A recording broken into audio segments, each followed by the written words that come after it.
So I finally caved and got Spotify Premium, mainly for this stream because I wanted some dope ass music in the background instead of hearing all of the ads.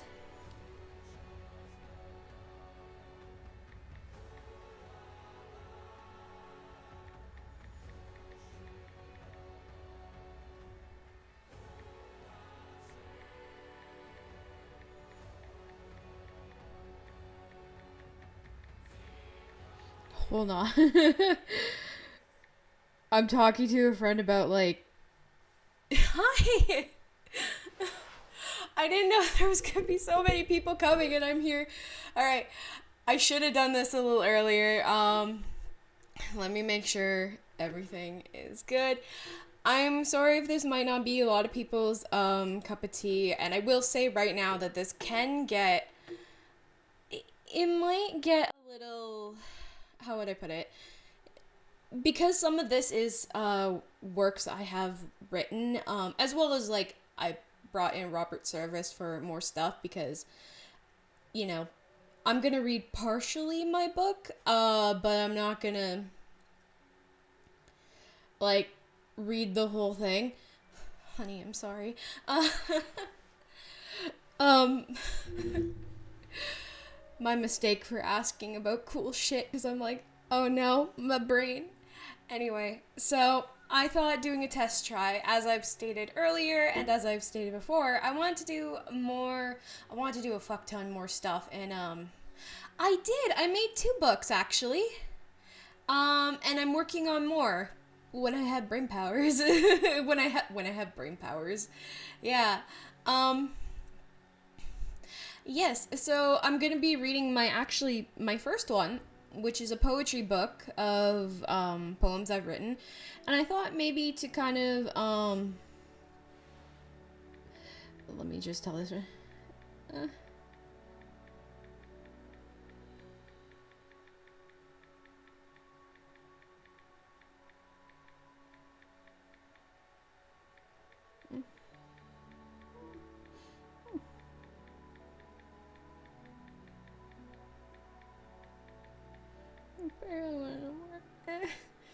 okay. I mean, neither have I. This was. I say that as I'm like, yeah, so I'm gonna read like some of my books or some of my story. Like, I actually wouldn't mind reading, eventually doing a reading of my light novel in the future. Um, but I'm quite not prepared for that right now, which which is why I'm actually doing this test stream because I am well, like I said, October I want to do a lot more stuff. I want to read like ghost stories to you guys. I want to do like tarot readings. So and of course karaoke stream did pretty. I was like, okay, karaoke stream would be something I can do like every 2 or 3 months. So I thought to kind of, I don't know, show, display. I do want to talk about or read out, I guess, some of the poems I have written recently, and then read, the ones that are in the book, and then go on to ones that I've grown up with, and also, you know, all good shit, But also because why I want to do that, and I'm explaining a lot, but my brain is in 50 different places.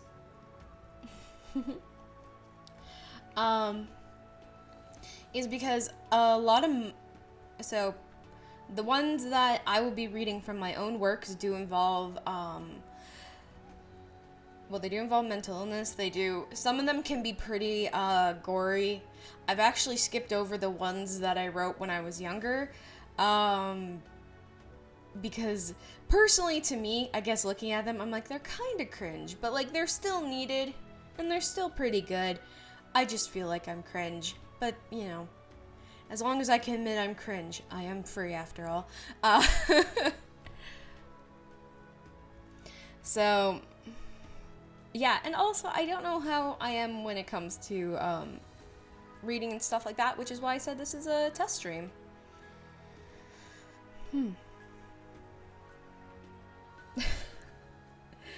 All right. So this one is one of the ones I've written earlier or recently, as like I said, kind of a test. And also the song is distracting me. I hate that. Brain, why you like this? I feel the I feel the chains tighten around my neck. My ankles, my wrists, they hurt. I hate them, and they to me. The roots dig deep into my flesh, piercing organs and bones in one go. Reaching for the light, slammed back down, demonic shadows crawling all over me. Shaped from former lovers, a motherly figure, and worst of all, the shape of me. Poisonous smiles dripping with vile venom. Deeper the roots go, tighter the chains pull. Duller the lights become. They are waiting for the light to snuff out. They know that when it's gone, they can feast. Distant yet close, it is near. Maybe I can fight, but I don't know if I have the strength anymore like last time. The roots drive through my veins, filling my heart, clogging my throat. Can I even feel pain anymore? Suspended in the growing darkness, a bud begins to bloom. Bright as the sunrise, the tips dipped in inky darkness above my heart and fill my lungs, for even lilies are poisonous. So that's like kind of a taste of what what some of them will be. Probably not. I don't think a lot of them are as dark, but I've written darker, so I can definitely say that. Pull a berserker. And another one, I posted this on, I actually posted this on Twitter because I seen some of my friends post their stuff, and I was like, I have something that's cute. A head full of flowers, a sky full of song. Like the kite in the line with your head in the clouds and my feet, now planted within the ground. The blues of the sky, a gentle background from my heart to frame you in. My favorite color, you once told me, was rare among nature. And when I look at you, talk, and interact with you, I cannot agree more, my darling, rare flower. So yeah, that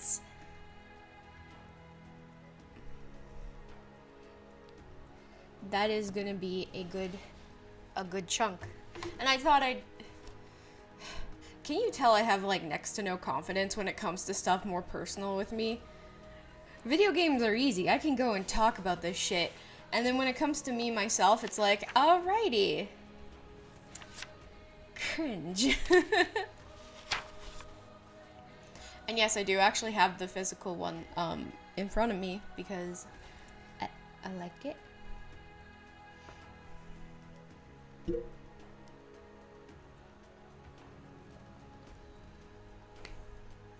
So,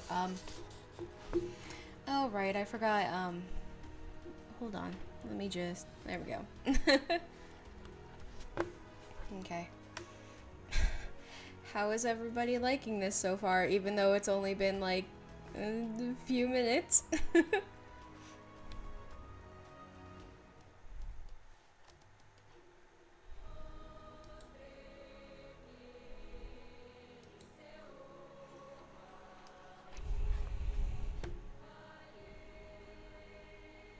Thank you. This is gonna be the entire night, by the way. Will be absolute cringe. Nah, I won't read that one. I'm just gonna go through and be like,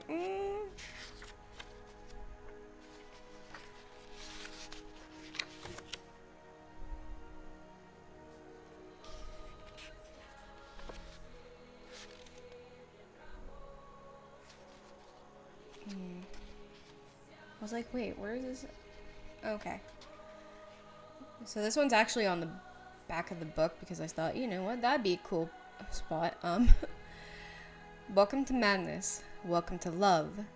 To the lone wolves who wander the barren prairies, who continue to climb over the Rockies of life and fight the darkness within your own minds. You are not alone. You are never alone.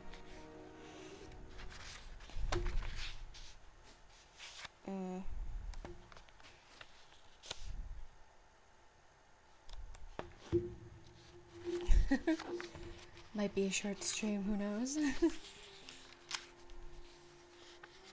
Okay.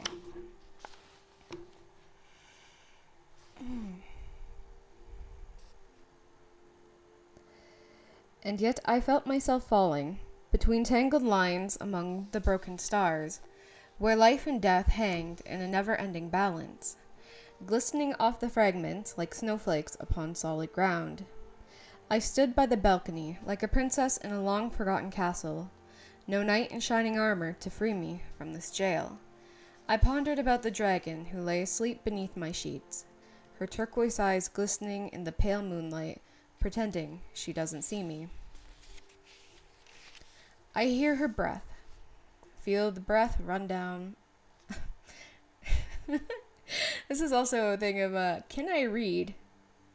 Answer is no, apparently. I hear her breath. I hear her breathe. I feel her English is stupid. Fuck me. I hear her breathe and feel the breath run down my back. God. It's colder than I last remembered it. I've contemplated whether to feed into the divulgence, become the reality that lays beside me, a beaten guard dog left to wander. The howls of the beast still linger within the night, burned by my past, waiting for the future to start. I sit suspended in my own agonizing purgatory, an endless cycle of when this will all begin. I take a deep breath and open the door. The cold January air fills my lungs. The lazy drivers crawl beneath my feet. It is as if the world around me is alive, yet, in the same time, suspended as I am. I relax on the balcony railing and breathe in the night. My mind drifts to you, and I am thankful, for so few words have brought me meaning, so few hugs have brought me life. I don't think I'll ever be able to repay the two of you. I take a breath and stare longingly at the moon, waiting for a brighter future to begin. And oh boy, did it begin.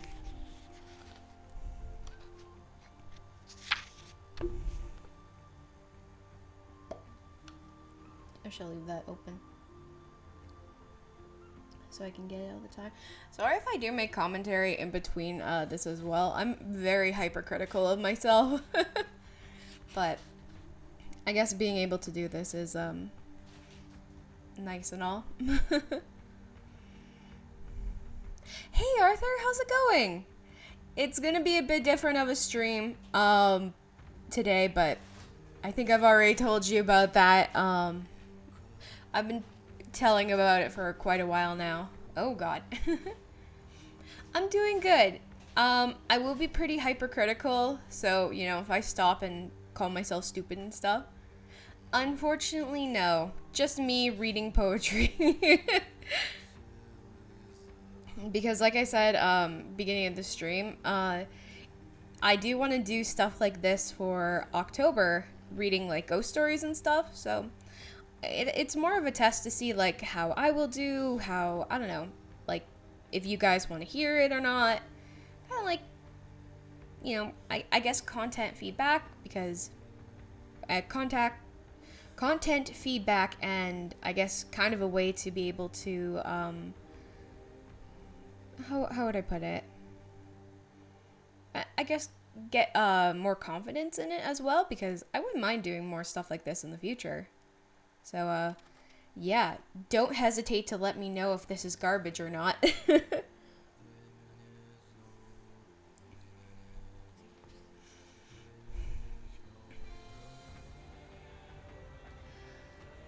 Okay. I often sit alone at night in my quaint kitchen with nothing on. A surreal time where everything hangs in the balance. It's as if life and time are being held but still moving at the same time.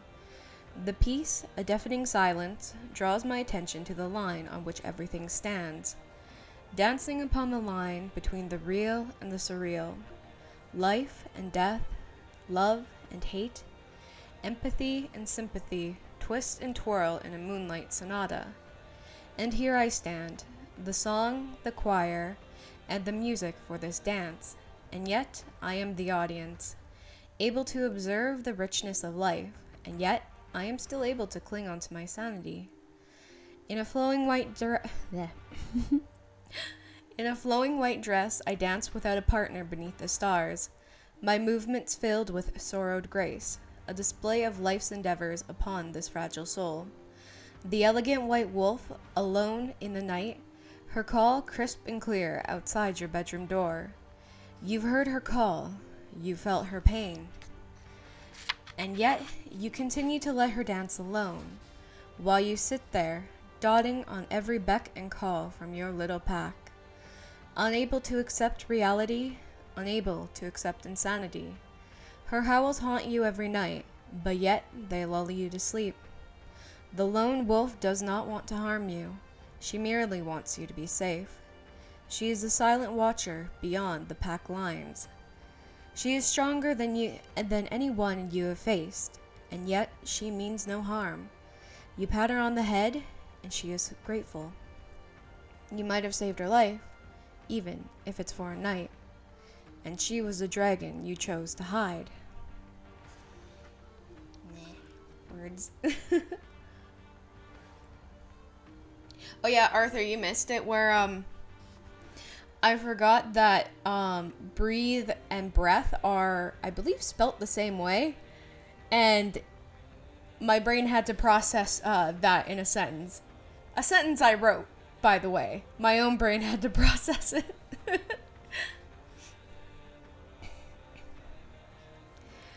Wise men tell no tales, but they are fools to not see otherwise.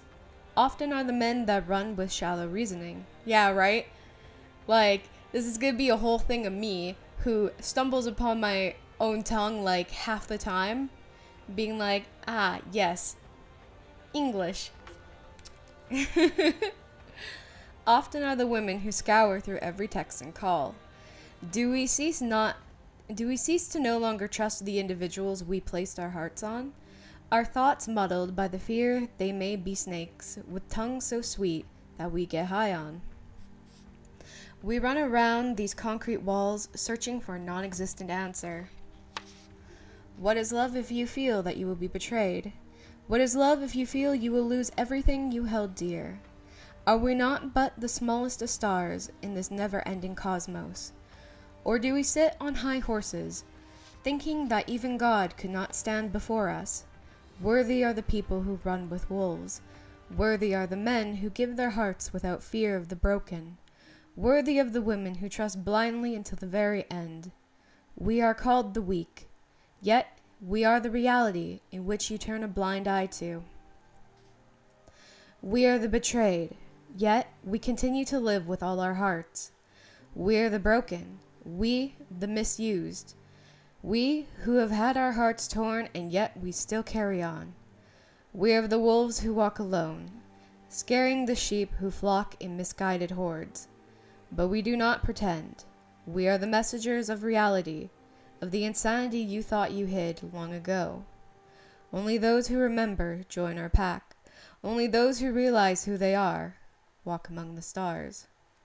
Maybe the fools are the wise ones.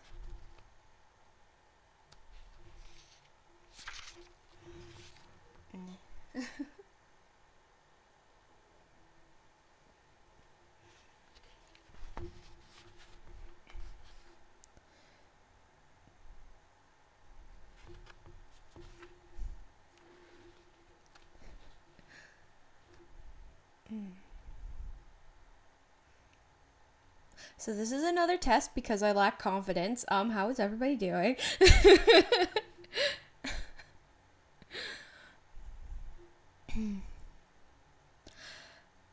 I felt the deepness of their souls, the longing to be whole, the longing to stand as one.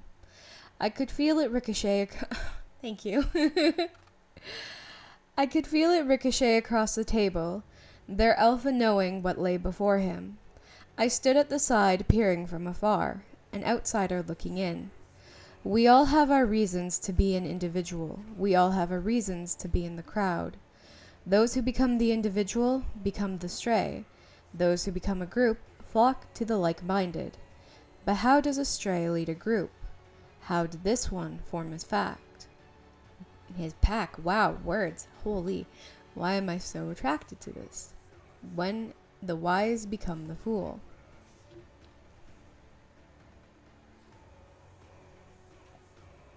I am learning very quickly. I shouldn't say I'm learning very quickly. I always knew English was bullshit. I walked upon the slick ice snow, trying not to fall.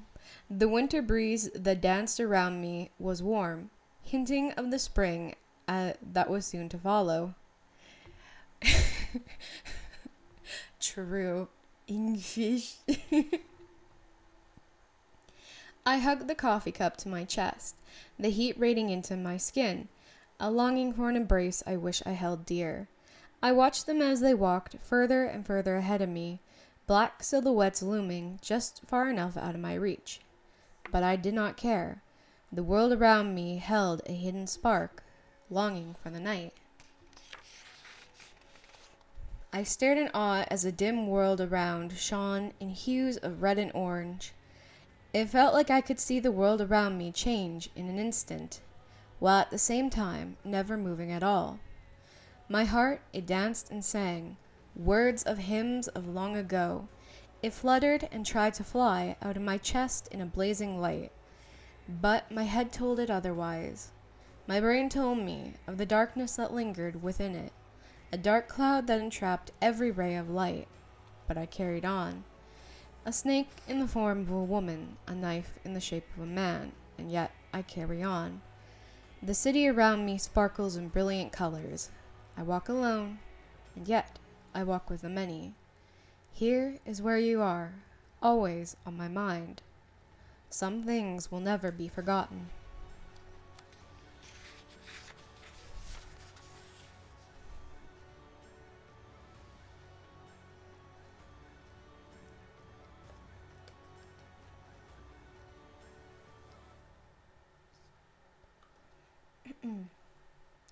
Okay.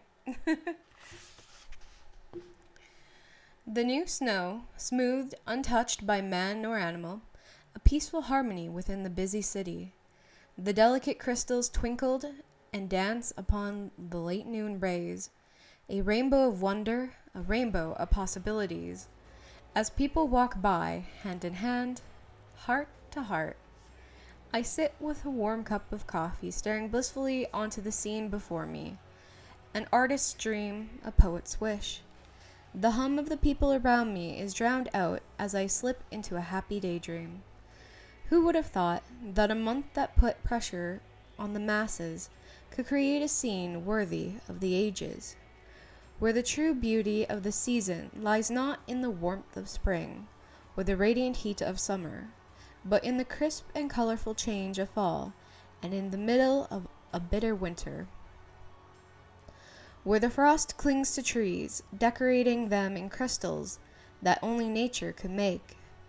Who would have thought you would make me feel like this, different than others, yet still the same? New life breathed into a dying corpse, a brand new sense of life into a person wanting to die. When I am not with you, I feel so alone. When I am, the world around me goes from dull grays to vibrant and beautiful colors. Enough that I may enjoy these bitter cold days again. Enough to daydream like this again. Enough to live again. When winter met spring.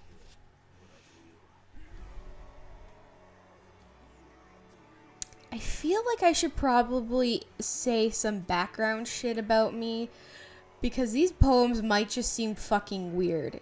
I am weird, but I mean, let's just say I wrote these at like a really dark time in my life, so these seem like so, you know, I published these poems, and yet here I am being like, wow, I have regrets. I have regretties. I don't know, they are weird. Thank you, Art. I feel like I think it's just me. And I mean, okay, it's definitely me at this point then.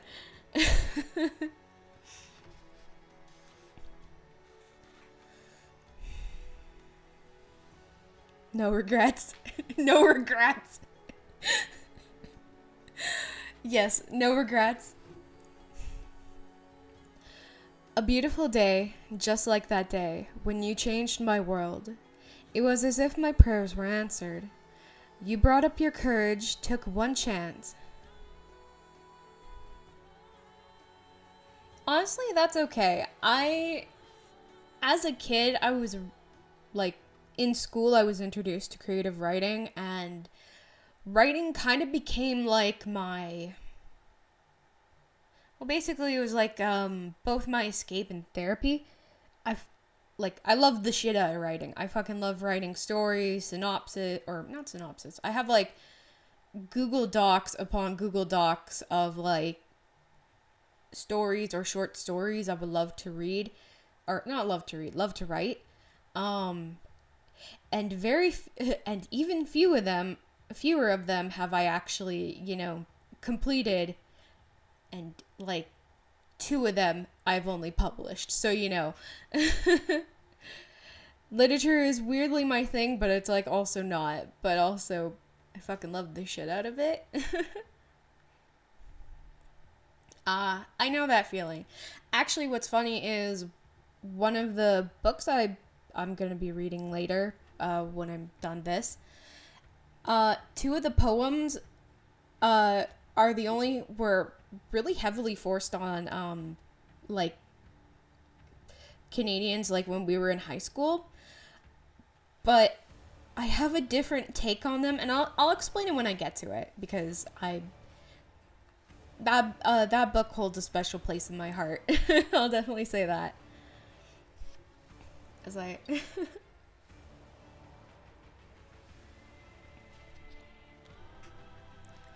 A beautiful day, just like that day when you changed my world. It was as if my prayers were answered. You brought up your courage, took the one chance, in all the fear you had, a negative answer. But that didn't happen. A day more enjoyable than any I've been on, longer than the time I've spent with friends. Well, it's definitely an old poem, Jesus. I'm trying, I really am. I'm scared, but I know the time we spent together will be better than the last. We're awkward, but that's okay. For the longest time, I've been picking up the broken pieces. Just me and my new close friends. I feel like now I can mend them together. It won't be perfect, but that's okay. No one is. I just hope you will like it. I lost so much, but what I have left, I want to show you. I hope you like it. Sometimes broken is perfect.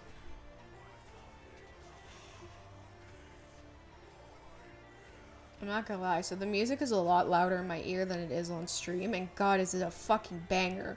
Does not fit what I'm reading, I'll tell you that. I didn't make a playlist before doing this because I was like, last minute change, let me buy Spotify Premium for 3 months. Which is also good because, if there's any future things I do, I can have cool playlist without ads. Without ads, guys! Words cannot express how I felt the day I left. You should have known that this would happen. You had heard word about my sudden change. You caught my gaze as I left, to never be seen until much later.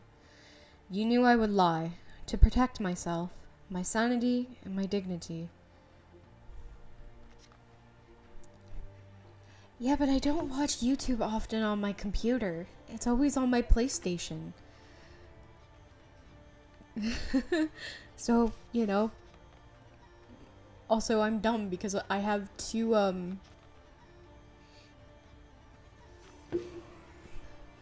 Let's not talk about the bullshit with my computer, honestly. Well, I have two of the ad blockers, or the block whatever things. And, let's just say I'm not the brightest when it comes to that shit, so... to protect myself, my sanity, and my dignity, I would lie. Could you really believe what I said? There was so much I couldn't say to your friend. There was so much I wanted to, but I knew you wouldn't understand. Instead, you believed it, and I'm okay with that. However, you never asked, what am I to do when the others held me down in your stead? Yeah.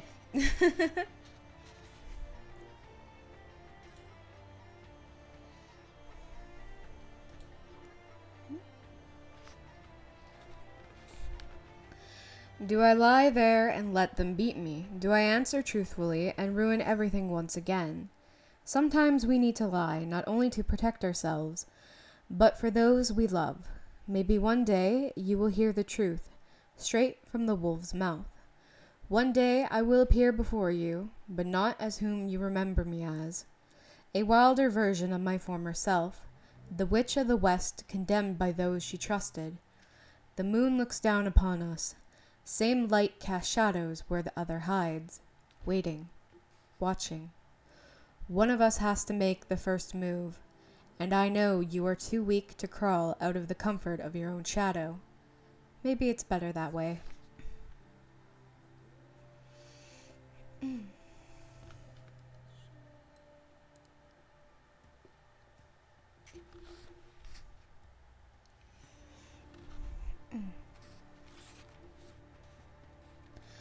Sit alone in a quiet room, on a quiet night, and ask where nothing makes a sound.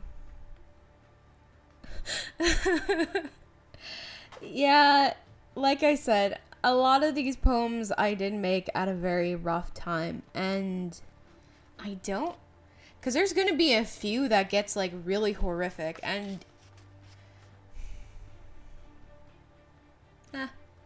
I'll give like a Spark Notes version. So back in 2017, I was friends with some people who did not care about me at all whatsoever. I was basically a pawn in their plan, and when they were tired, they did their best to try and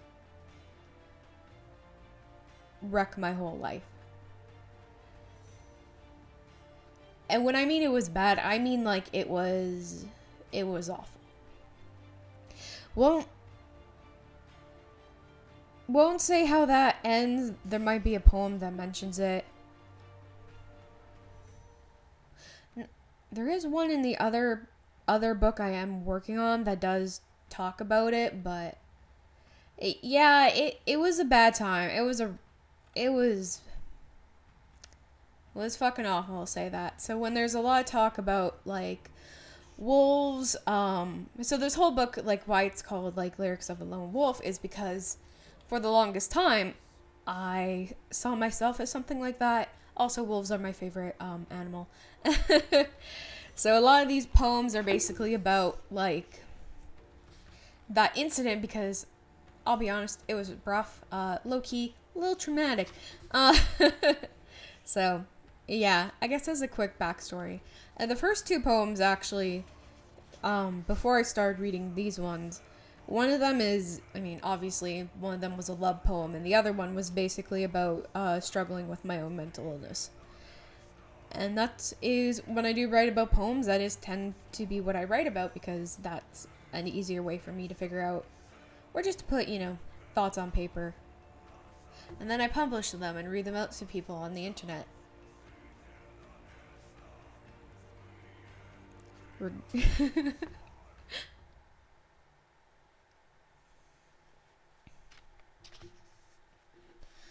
Sit alone in a quiet room, on a quiet night where nothing makes a sound. Eventually, you will hear it. Beat, beat, beat. The soft beat of flesh, the motor of the body, the sound that you are alive. Thank you, Arthur. That gives me way more confidence. Music made by your own body. A beat you alone follow. The base of all music, one that tells you where to go with no reason. The feeling of living when it feels that life itself has died. Where we think we are but a husk of our former selves. It beats on it beats on in the dark of our psyche. When we want to die, it fights with all its strength. It fights to live on. Follow the beat of your own heart and let the music take you away, even when things get tough. God damn it, lip. And then yes, okay.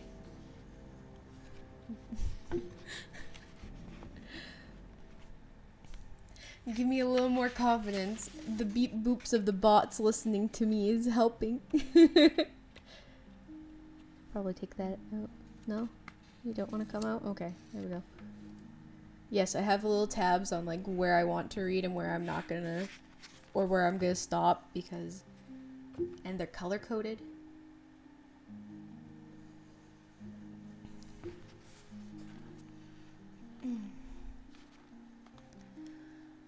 I miss our little games, the times you teased me, the times I played. All the little ways you hid behind walls, doors, friends, whispering questions from one demon's ear to the next. Concerns, questions, unanswered explanations. I fell for it all. Sweet smiles, unkind words, the warmth of your body as you sat beside mine in familiar stillness. Was it all a lie? The jokes, the flirts, was that another lie? The look of pain as I left, did you ever wonder why? The rise to heaven, torn wings made of wax that flew too close to the sun.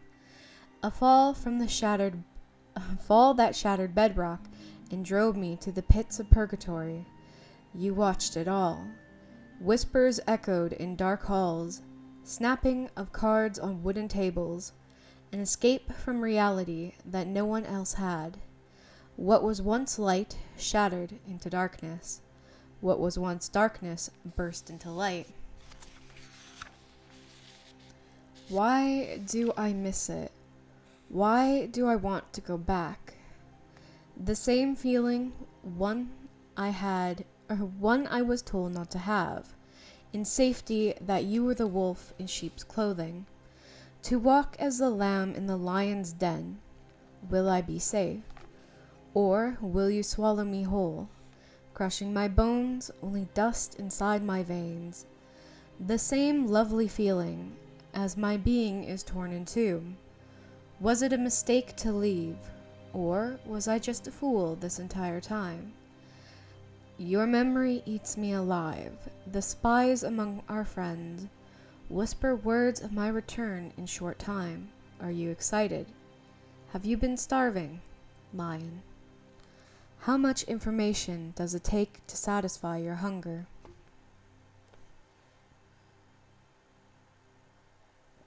Okay, I keep looking at that emote and I love it to death. It's amazing. I love it.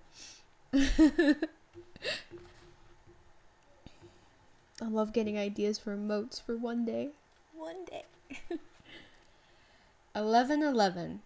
To many, it meant the opening of grand doors to a future within their reach. Many, the bright opportunity sparkled with the shimmer of diamonds on crystal lakes. But to me, it reminded me of one thing, a dream. Abandoned churches. Hold on.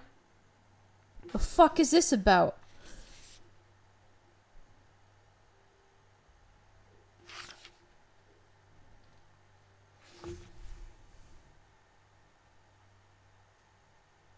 Y'all want to hear a poem about a dream I once had?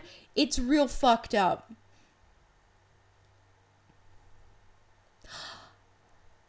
Oh my god. Okay, I will need to check her out. She seems like a cutie. Jesus Christ. Y'all are ready for me to get into some dark... Okay. A dream. Abandoned churches, men tied to the stake, cold flames licking lifeless bodies as their ashes floated on soft... Even my own birth province is gonna give me a fucking tongue aneurysm. Cold flames licking lifeless bodies as their ashes floated on soft Saskatchewan breezes. Yes, and that is a word and a place. Hidden by the trees, yet still could be seen from the highway, I watched old friends and lovers burn, mute, for they did not say a word. They did not scream as the flames danced on singed clothes. I left, only to return. A new stake was placed, a new body to burn. But as I waited, I watched the people who set the flames leave this new body alone. They walked inside the old church, and there I recognized you. How peaceful you looked, as if you had fallen asleep. You did not move a muscle, except for a lone smile that crossed your face. Yeah, I know, right? Isn't it goddamn bullshit? How dare they? Except for the lone smile that crossed your face. They did not burn you that night, nor any night afterwards, and it wasn't until I woke up I realized why. Old feelings, old memories swelled inside me, and I wanted to go home. But back to where you are, back to where I felt I belonged. Even if it was just with a few. I remembered why I left, and why the dream returned me to you. All because I love you. But I don't think you will return those feelings to me. Sometimes it's best to let dreams lie. Oh, was this one? Oh.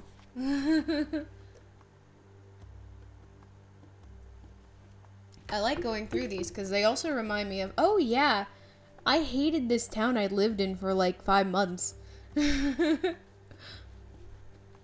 Or some of it, I guess. I don't know. You can ask me to sing, and I will sing until my voice gives out. But do not tell me to warm you. I am done lighting myself on fire for those who would rather freeze in the blizzards of their own souls. It's best to freeze your demons, I suppose.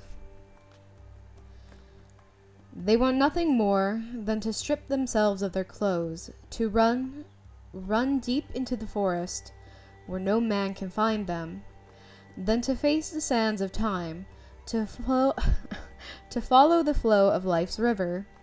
Instead, they would rather freeze in the blizzard of their inner voice, a corpse with a frozen soul, whose flesh decomposes in winter's sun, cursed to walk among us.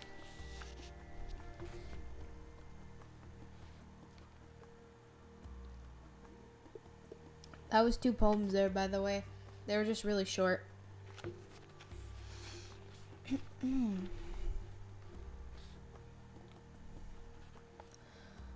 There is something magical when you are alone in a crowded room. A busy cafe buzzing with the hymns of people's conversations, the flipping of news pages in a bookstore, or the beat of a well-tuned laugh with a bunch of friends. To be alone in a crowd is different than the feeling of loneliness. One can get that feeling one gets when looking at new sights. The awe and peace of pleasant presence, the contemptuous feeling of being alive, enough to write, enough to create, to take home with you when the day is done, and to stoke your fire in the Canadian cold. There is something magical being in a crowded room, alone. And then we go back to horrifying, because I can't write happy, apparently. You light your torches, brandish your knives and swords. You beg me to go. Leave the darkest confines of your mind. You threaten to give yourself a necklace of red to match the gold that hangs around your neck. To give yourself a permanent smile from ear to ear. The nightmares, your dreams devoured by a monster dressed in my skin. Hypocrite, it hisses, as each spider-like limb inch closer to you. Look at what you've done. It breathes as its icy hands grip your shoulders, and every morning you wake up to put another notch in the dagger that lays under your pillow. Counting the days I return, counting the days I leave. I know, you wait to hunt the witch, to rid yourself of the monster within, the one who was always there, the one who masked itself in your fears. You always asked what was under its leather mask, of every iteration of the beings you've interacted with. And I bet you, if you get the courage to lift the mask, you will find underneath lies a version of you that you run from.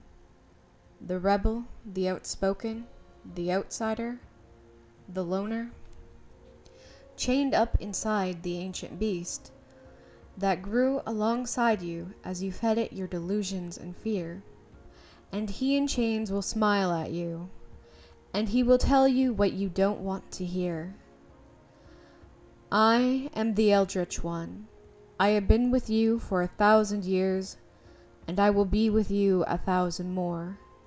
You, and no matter what you do, or how hard you try, you will never get rid of me. You were always the monster in your own tale.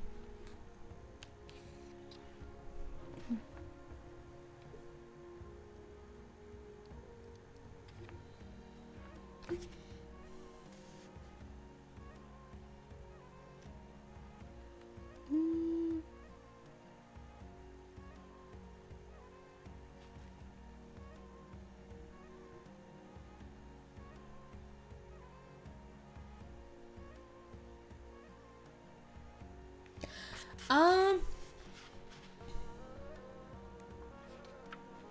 1,000 is too long or too short for something like this. I mean,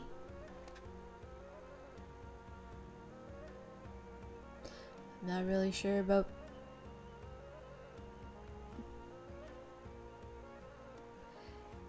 I think it's more so hinting of it's always been there, and no matter what they will do, even if they,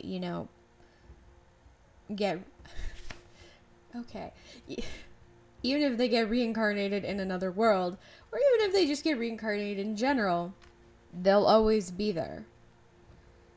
And unless, you figure it out, or you figure how to feed it, it's always going to be there.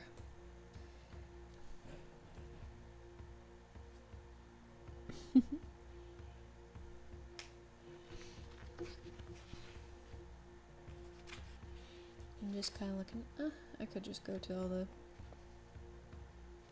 Yeah, sure. I'll be reading quite a bit of this, but I won't be reading all of them. So, if that's okay with you guys. Or, well, that was what was originally planned. Yeah.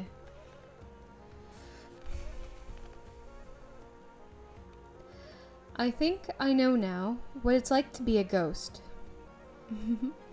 A spectral spirit walking the halls of my former abode.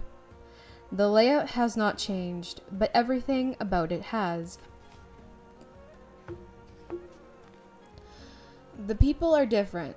The objects have been rearranged. There is nothing, Jesus. Wait, is that what you guys say, goth? Has I been saying goth wrong? Oh no. The layout has not changed, but everything about it has. The people are different. The objects have been rearranged. There is nothing left that remains of what was, only what is to come. I walked down the empty halls, a relic of what was, gone but surprisingly not forgotten.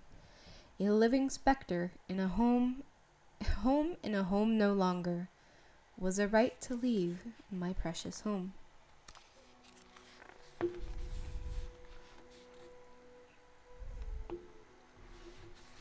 Oh.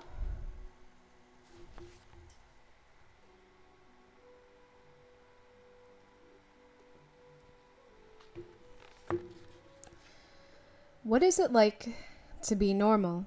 To wake up early in the morning, get ready for the day without being drained. Actually, Arthur, this is a good question for you. What the fuck is that like?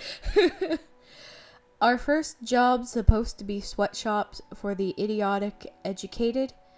Is it normal to not be seen as a human being, but as a cog in a machine that churns out products at an inhuman pace?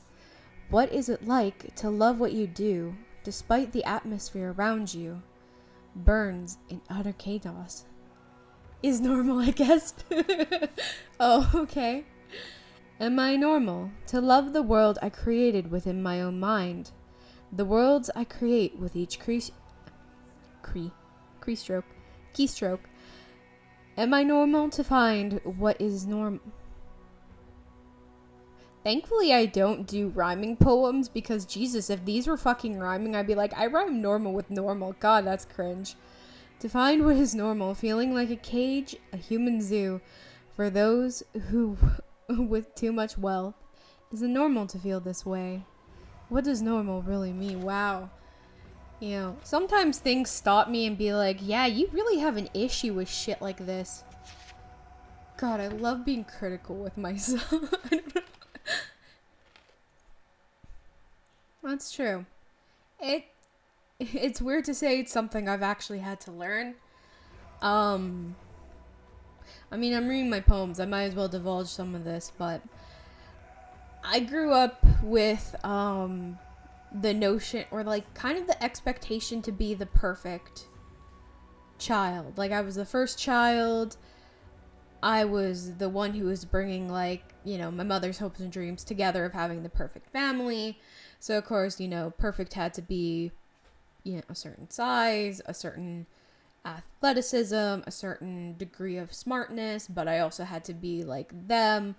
It was a lot to, it's been a lot to figure out. So that's why, like, you'll probably notice there are some times I will talk about, or I'll have stories or poems written that are basically about, like, what is the concept of normality? Because fuck if I know. Of course, I guess normal to me was a fantasy dreamt by a child watching too many 50s sitcoms. So, you know. It's weird right now to be awake, to be alive. The night is slowly ending, while a new day is just beginning.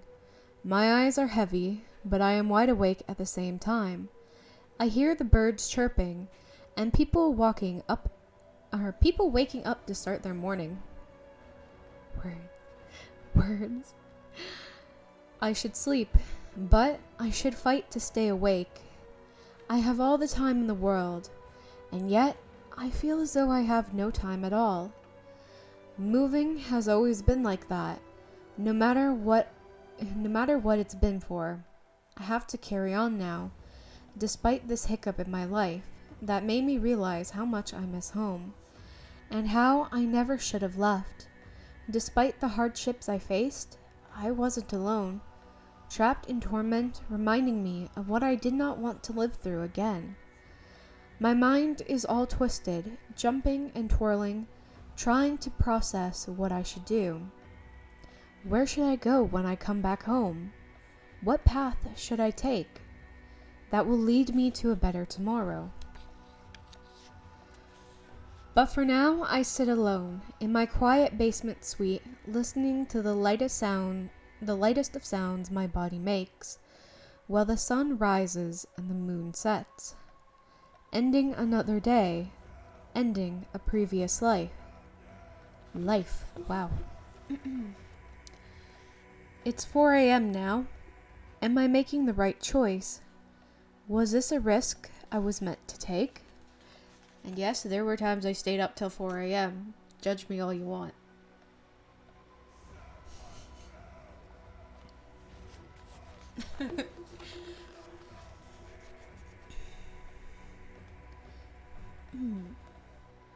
Prediction. An offer you cannot refuse. What if everything you ever wanted was just at the tip of your fingertips? Out of reach, yet so close. Don't worry. At least today, When I wrote the poem, yeah, I was up till 4 a.m. Today, well, okay, I slept in a little bit because, you know, I need the energy.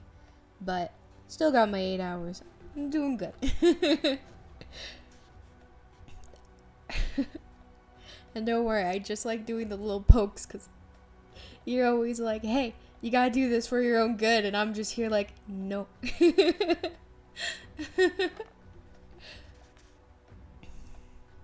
Yet so close that you feel the fabric, vinyl, metal of all your desires. What happened to the youth who thought, Jesus, they could do anything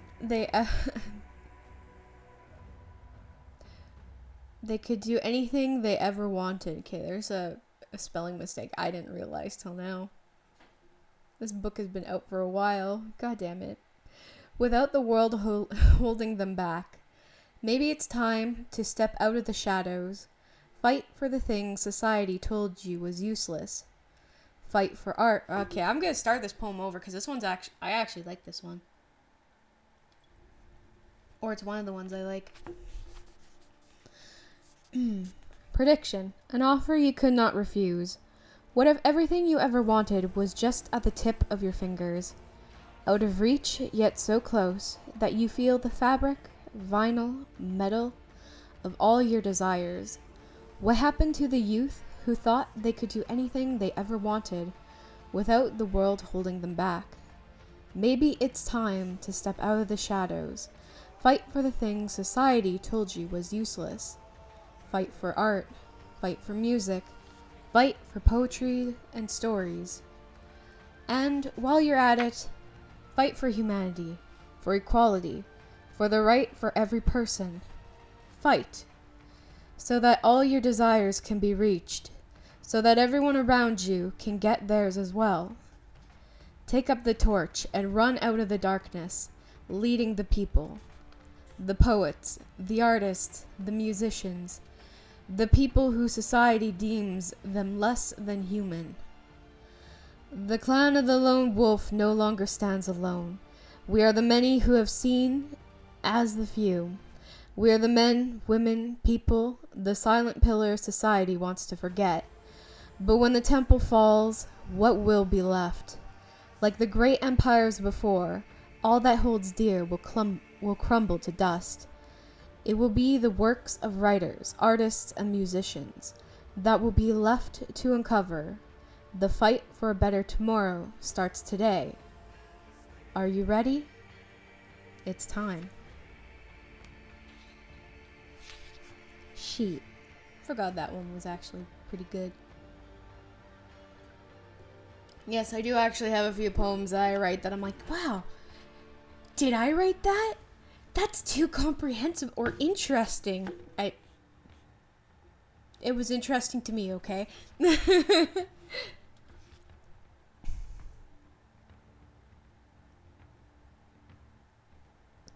I'm looking at the next one and I'm like, oh,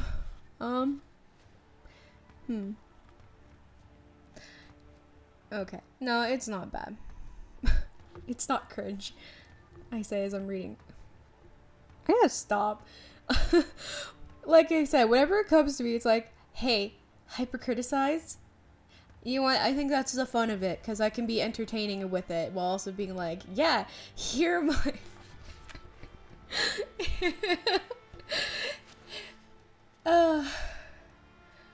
It's always good to make fun of yourself when you're nervous. Or I guess that's just how I handle things, I suppose. Early risers have always asked me, what was special about staying up so late? What was the point of being alive while the rest of the city slumbers? My answer was always the same. What do you feel when you look at the sun and sky rising in the early morning? A fresh cup of coffee or tea that makes you feel just right with the world before you start your workday. Now imagine the same feeling at night. You stare out into the inky blackness, the stars, the moon, your only light in the sky. There are no noises, no people waking up or going to work, No talking or chattering filling the streets as students walk to work. You might think that this feeling is a bit lonely, but it's quite the opposite. Don't think, just listen to the silence drifting around you. Feel it wash away your stress, your fear, your anxiety, and what are you left with? The same feeling you get when you watch the sun rise with a warm cup of tea. The same when I look at the moon. The feeling of content. What a time to be alive.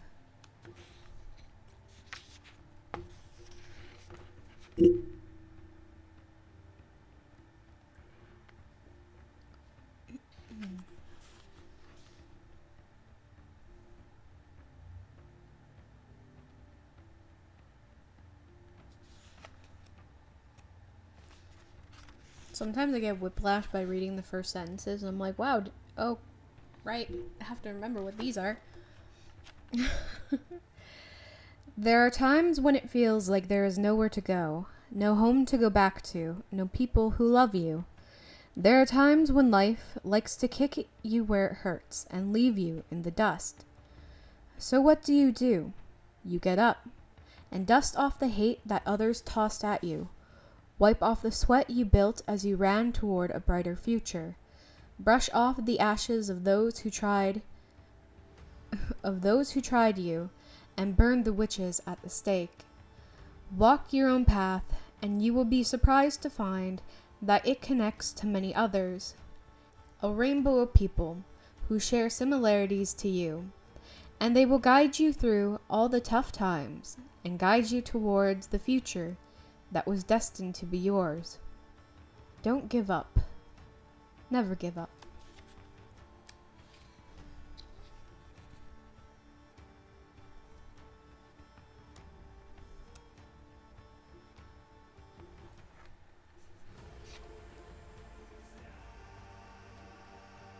I'd like to think of one day, because I'm looking at the next one, I'd like to think of one day if my books were ever forced upon high schoolers and the teacher were like, okay, so what does this represent?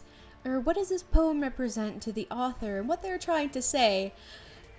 And like the easiest description, especially for this next one, was I fucking hated this town I lived in. Because it was a small town in southern Saskatchewan I worked at for like 5 months, and it was lonely as fuck because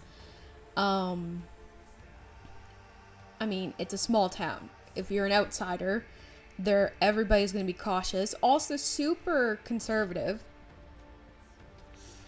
Flat as fuck. That's actually kind of nice, not gonna lie. In Canada, we do kind of do that because it's supposed to kind of help or form your own opinion on like the context of what it is. At the same time, it's just like kind of bullshit. So like this next poem was literally how much I hated this fucking town. It's literally a whole about a whole. Oh god. Writing's fun, guys. You should try it sometime. Yeah. Trapped in a cage built by men thirsty for buried gold. Forgetting that those hands were once human, and not the machines they have long wished they were. Out past my reaches stand the iron and steel giants who rule the humans with the lies of wealth, who suck the soul of nature with permanent straws, and when they die, their family stands beside them while they rust into nothing, forgotten and alone. How strange the town is, how fragile it really is. For if the gold they worship dried up, they would crumble to their knees and be reminded that nothing is forever. But for now, they fight for something that will disappear in a fortnight. And when it happens, the once proud township will disappear into the golden wheat fields. The men will burn their clothes, their home, and their families. The women will lash out, killing those who are not as blind as they are, blurring the lines between human and beast, clouded by greed, refusing to see reality. For they tried so hard to get the easy life, sacrificing their own children to retire at 45. And when it doesn't work out, what do? They continue to sacrifice innocence for the green and black that consumes their very soul. And the land will cave, distraught by the weight of the bodies left behind. These fools who thought it would last forever. These fools who thought what other human beings are. Who worked the young to an early grave. Who worked the desperate to the bone. To give them nothing but scraps while tired eyes depict an unreachable future. If you want a taste of torture, of what it's like to be seen as nothing more than cattle, to squeeze the life out of another for a few more dollars, the cage I've stayed in, the fool I was. In the town on the prairies, who forgot their humanity, sacrificed their sanity, to iron giants, to the black gold that blinds them, and when it disappears, red will be all they will see. Red, the blood of all the souls they sacrificed, will swallow the town whole. Welcome to RM290. The actual township, by the way. And I want to talk about this one because, I mentioned it, so I might as well. The town was weird. I've never lived in, I lived in a bunch of small towns, but I never lived in a small town that was, chaotic as that one. Because there was the main street, but if you go onto any of the side streets, you could tell which were older parts of the city and which were newer, or which are newer parts of the town. But this one, it was you have some older parts or some houses, and then in the middle you'd have I seen this random giant house in the middle of nowhere, or in the middle of one of the streets, and then there was another that were there was several that had witchy feel. It was so weird. And yeah, the like I said, town was super conservative. So I wrote a poem about how much I hated it. Because yeah, it was awful.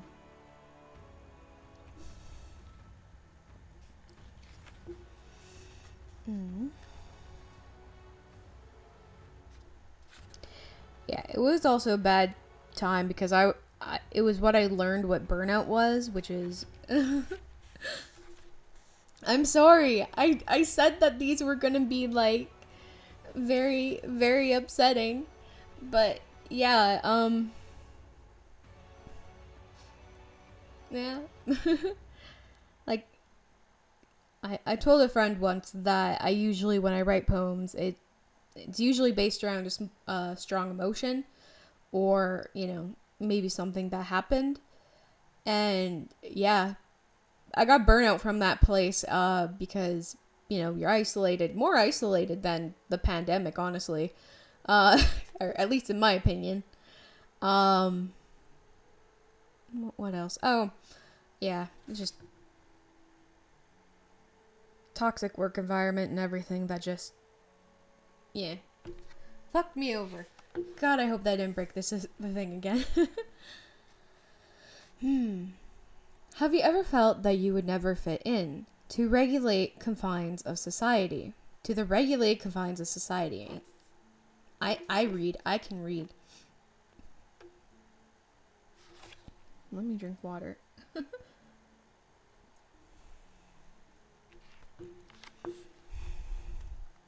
Have you ever felt that you would never fit in to the regulated confines of society? That the strict standards never applied to you? The feeling of never knowing if there were others like you?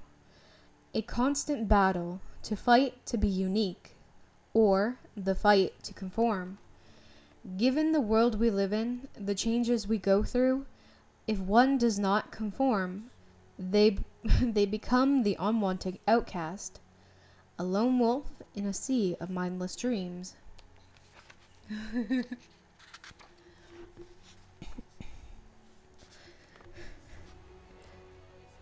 Again, this is where, you know what? I'll finish that thought when I read the poem. Of those who should be outcast but never had the will to deface the societal norm that pushed them through the endless cycle, to be unique, is to face consistent scrutiny from those who could not comprehend the colors of this beautiful world, who shroud themselves in the gray morning cloth of creativity. Yet it is the unique ones who run this world, who take up the torch and lead the people to a better tomorrow, who cultivate a culture through art and song, so that we may never be forgotten. What a strange concept of reality we live in. The double standards were something I could never understand.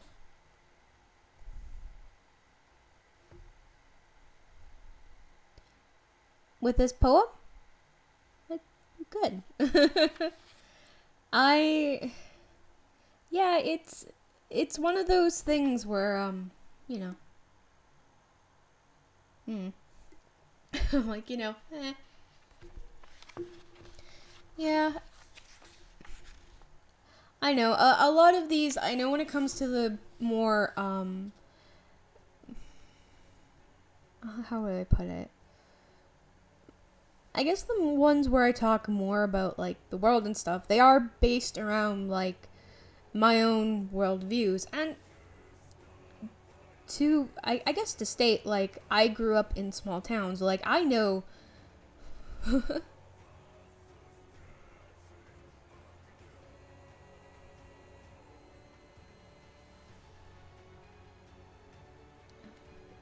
Interesting. Yeah, for me, like, when I write these, I know when I make statements like this is definitely coming from my own worldview. And my own worldview is very small. Like, I'll say this, and I'll say this a bunch of times. I grew up in literally small towns all over one province. And, like, even when, like, I moved to the city, in another province completely away, like, it did shape my opinion, but I also know that I can't speak for everyone, but I'm good that this poem is something that you can agree to, or at least, find a likeness or a liking to, I guess. Mm-hmm.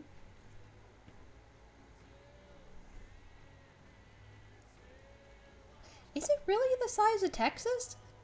Wait, no, isn't that where you're living? Because where I lived, it definitely was not the size of Texas. Definitely had the population of a city, though. So. And you can tell. Mm.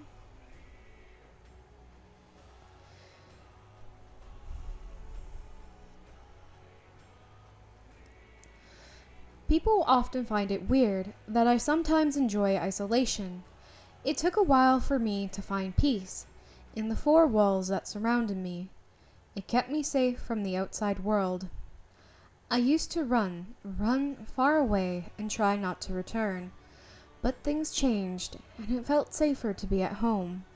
It is a weird feeling to think back on it now, how much I like the freedom, when in reality, or eventuality, I was better suited as a hermit, surrounded by walls, safe. Okay, I didn't know that which is funny because I lived in, like, quite a few towns, but, I mean, I guess. I guess.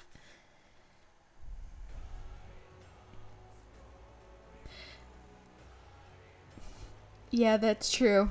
That is true. But I did look up a little bit of your country. Honestly, it's cool. Some of the geography stuff is so cool. Saskatchewan, flat as fuck. For those who think flat as justice has never lived in southern Saskatchewan, I will tell you that.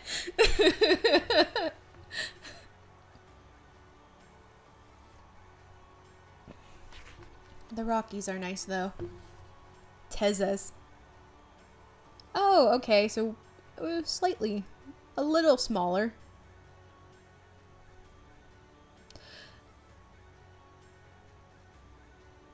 Yeah, well, the top count is what the tourism industry is like. Ah, yeah, we have like over 1,000 lakes. Should come you should come see. And everybody's like, no, we don't want to fish.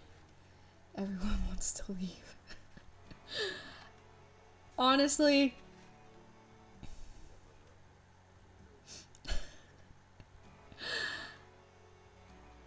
I think I've heard that. It's weird to say, but I do like seeing like memes from like other countries because it's just like, oh, interesting.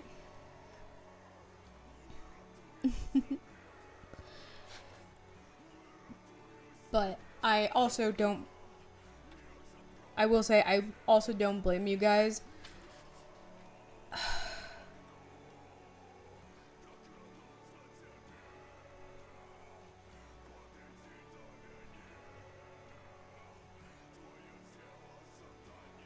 There's somebody screaming in the back of this song, and I'm just kind of like, oh.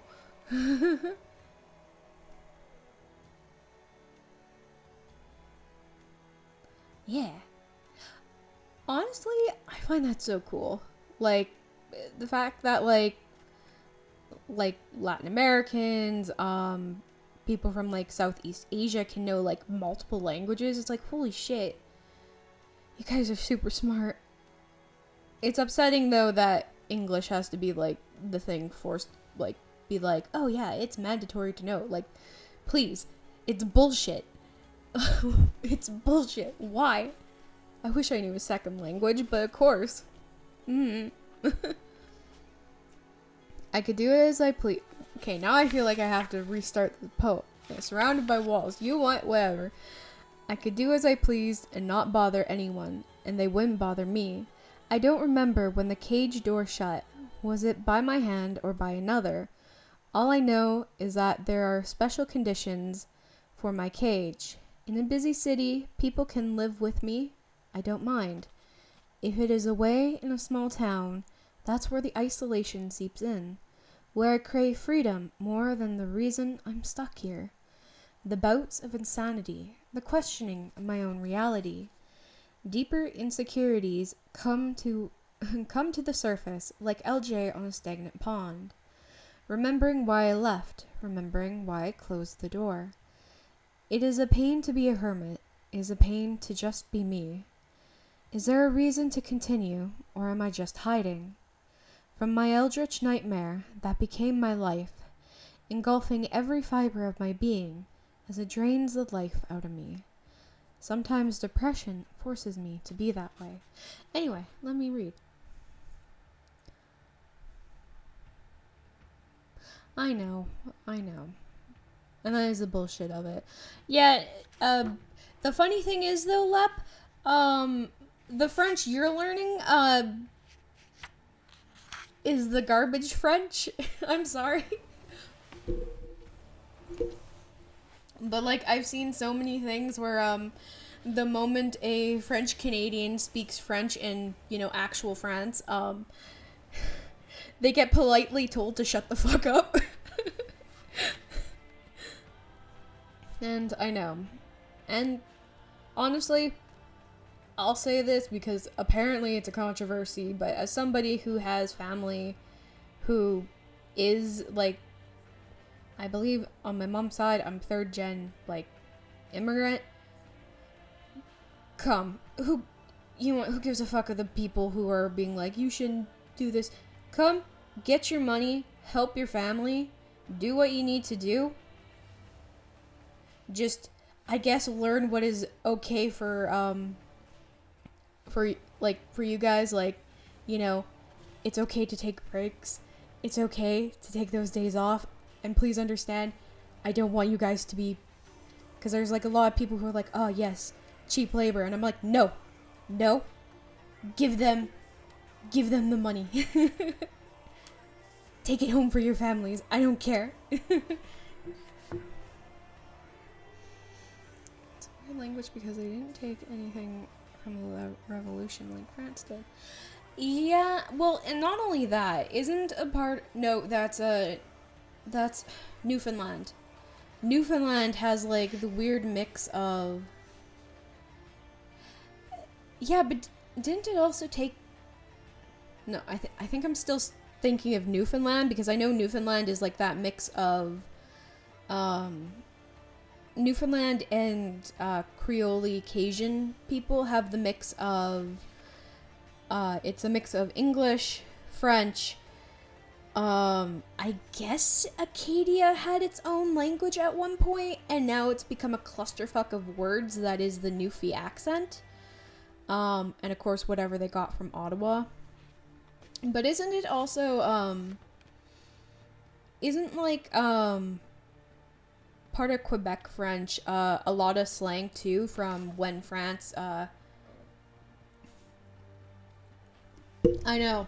It's hilarious to find Newfies on TikTok because they actually have to put subtitles.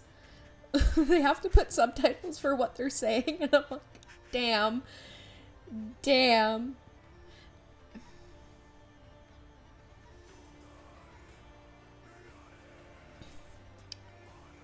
Newfies are interesting. Yeah, it is super cool though, with like how languages develop, like. I remember listening to, like, somebody was doing a demonstration of accents all in America, and you could hear... Newfies are the Welsh... Actually, I don't know if this is common knowledge, because I definitely don't remember this being taught in school, but I remember seeing this one day. I think my dad told me about this, but Newfoundland, up until World War II, was its own country.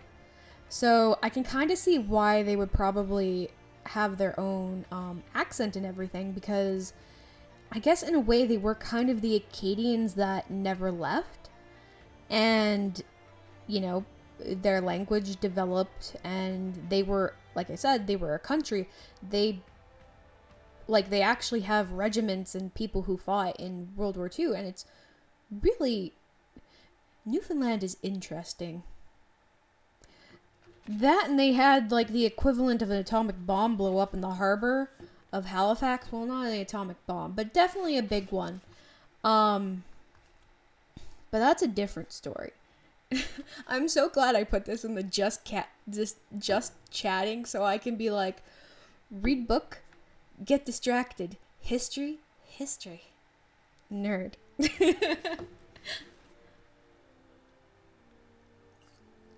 And also listen to dope-ass music.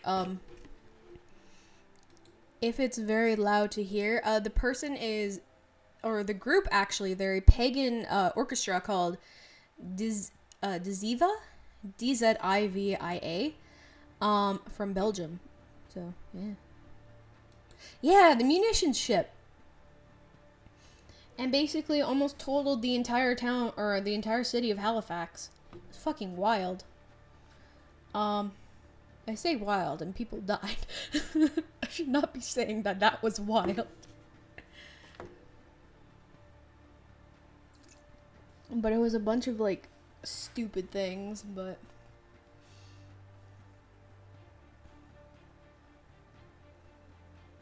Wouldn't mind going to see it at one point. Because apparently the anchor from one of the ships is, like, still stuck in, like, a park. Yeah, I don't remember if I learned it in school, but I remember reading a book that was, like, it was, like, historical fiction. So it was set when the Dear Canada books, I used to really like them, really like reading them as a kid. And,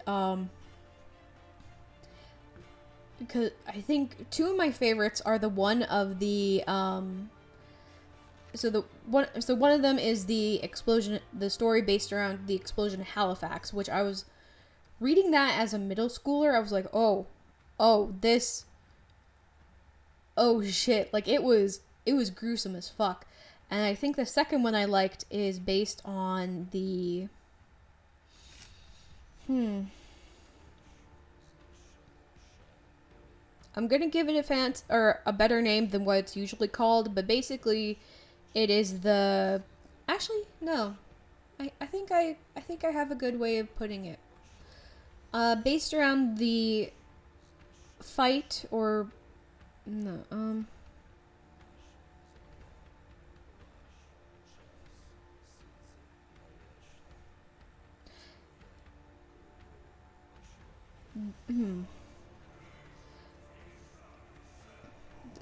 it wasn't really a fight of independence, but it was also, okay, I'll say what we call it in Canada.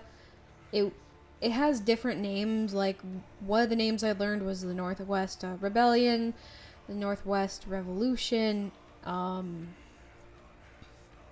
It's how it was how one of the provinces was made, and then that poor province has a really cool backstory, and nobody remembers it or thinks about it.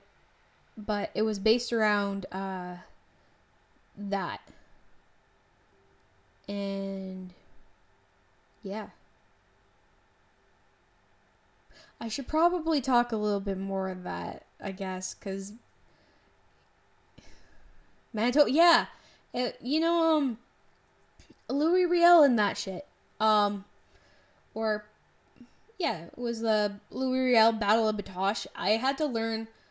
We had to really learn about that in high school, and middle school, if I remember, because I lived in Saskatchewan, and that's where like 90% of all the battles were fought. And it's so like I had teachers who really liked history, and they were dope. They were cool as fuck. They actually took us to like the, I'll say it's abandoned, but it has been turned into like a learning center to Batoche and to Fort Carlton. See, I've heard of both of them. I've heard of the Métis Rebellion. I've heard of, or like the Northwest Rebellion, the Northwest Revolution. It goes by a bunch of names, and I really just want to call it the battles, or the time the Métis, basically the time the Métis told the Canadian government to please just fuck off. And I agree with that, because honestly, it's such a shit show. I do like how it started, though, where it's like, okay, so imagine I put you in the room with the person you hated the most and gave you a gun and told you, guard this person for 3 days. I'll be back in this many days time, because I'm going to go and talk to these officials, and I need you to not kill this person. But this person you super hate is going to be 10 times worse than they usually are. What will happen? Or what will you do in this situation? That's usually how I like to start with stuff like that.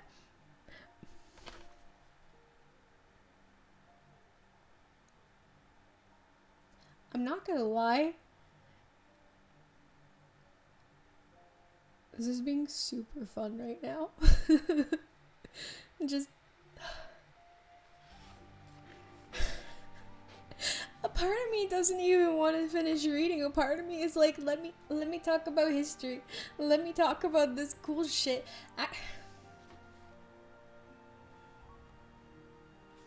I am on the last poem, though. And then we can move on to the other one. Oh, that would be so good.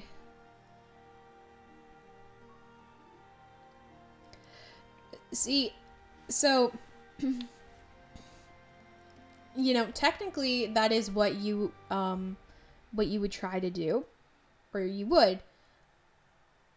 But remember, this is 3 days straight of them being nothing. No, honestly, that's totally fine. I don't mind it. And you know what? If that's going to be the case, then that's going to be the case. Way more fun, in my opinion, honestly.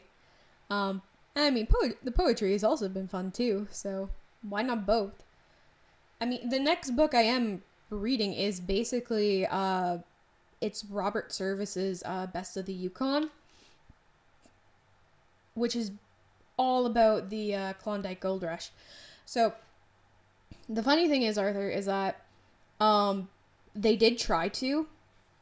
The Métis did try to, or the men who were holding this one guy, they had him locked in prison. They're like, okay, yeah, we'll do this. But the guy was a complete asshole. He was throwing, racist things at them. He was saying a whole lot of awful shit, if I remember. They never go into detail about what he said, but basically he pissed them off, I think, in a day and a half. And the guys with guns said, you know what, fuck this guy, and killed him. And then that's how that started. And Louis Riel returned, was like, listen, I told you not to do this, and you fucking did this, and now we're in some deep shit. But it was an interesting time. But that's like, I guess that's like one of the big ones for Canada, I think. I don't know. But yeah, no, a history stream would actually be pretty awesome. But it wouldn't be like, I know it would be easy to do like World War II stuff, but like, nah, fuck that shit. Let's talk just general history. Like, lay it on me. Okay. The dimly lit room pressed, or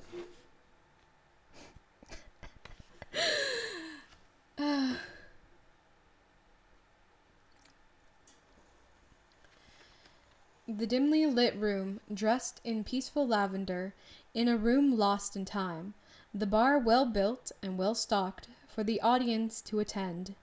It is as though I am stuck between the past and present, surrounded by those who feel the same. The atmosphere of belonging. The musicians playing with all their being, as patrons sip their local ale. And although I do not know your name, we are close friends nonetheless. The candles on each table illuminate the friends that surround you, and the world is at peace. In a city with fertile lands, with the seeds to grow, beyond the wheat fields, the wild rose in a sea of lilies, the crowd becomes a church, and the long-awaited man steps onto the stage, giving the night its last hurrah. The attendees shout and sing with the chorus, like drunken gospel on the dance floor. With his end, encores dance upon drowned-out music. The lead of the night steps up upon the stage once more, giving his followers what they wish. As the last melody comes to a close, and as the bar lets out the last call, and patrons file out onto rainy streets, there is a feeling, once thought to be long lost, the feeling of comfort, the feeling of belonging. All lone wolves have a pack. Sometimes it takes a while to find it, to search for the place where your true family lives. Sometimes home wasn't as far as you once thought. What a dream it truly was tonight, and to many that will soon come. Okay, so that's all of that one.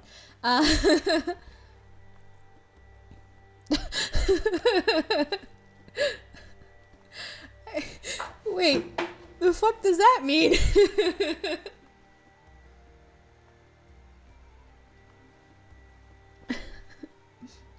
What do you mean, time to leave the country?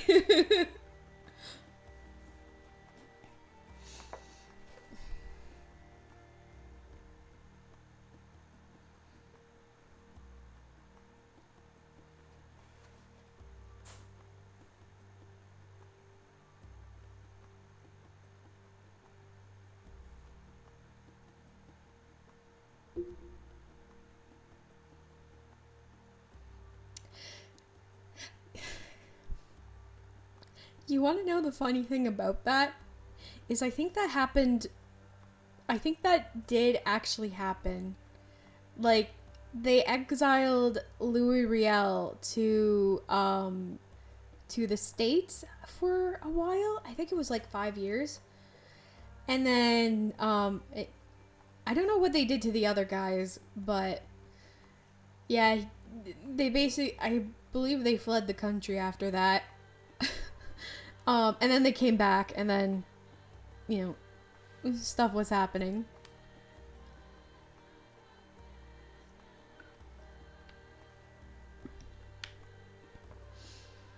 And I'm like, I should probably stop a little to let my voice be okay.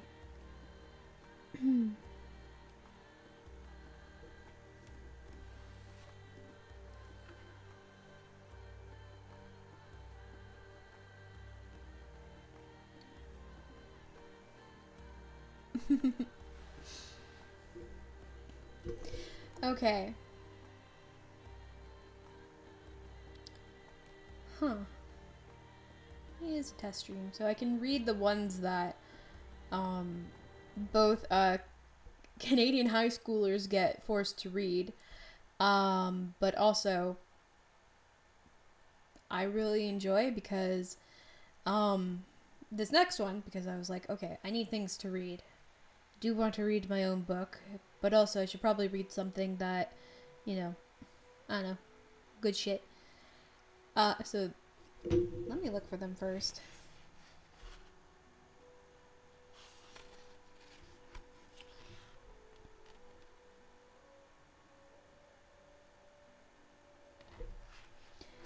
But basic, oh, talk while I look.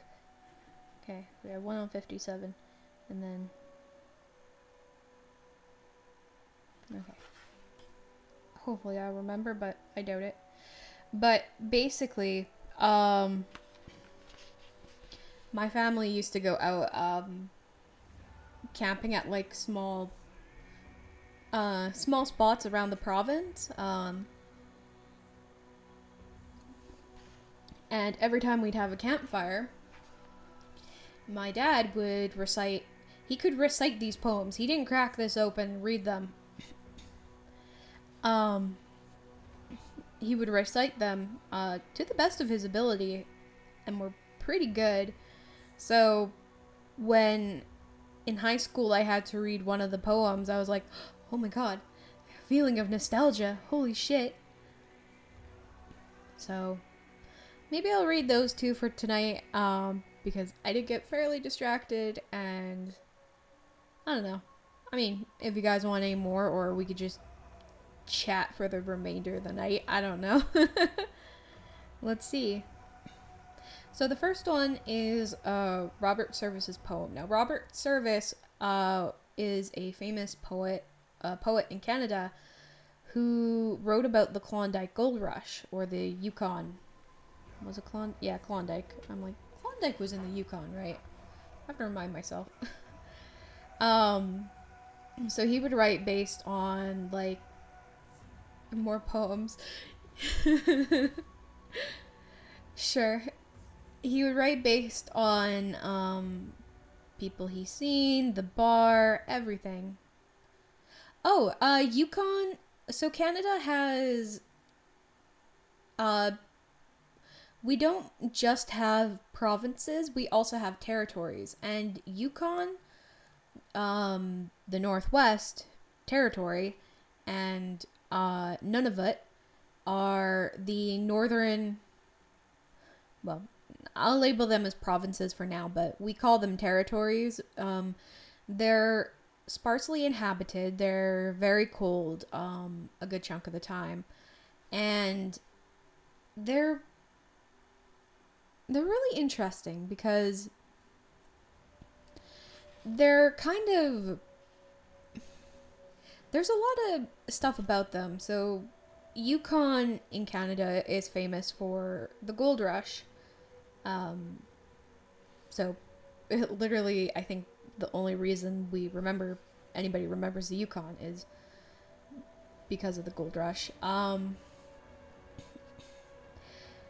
And then, we have the Northwest Territories that there was a lot, now that I think about it, there's a lot of gold rush, and none of it, and yes, you can make the pun of having none of it, with these puns, is the newest, territory that was made in 96. Oh my god, Yukon of the Yukon. Oh god. That was one of the shows I would watch when I had nothing to watch, because I didn't like shows like that. God.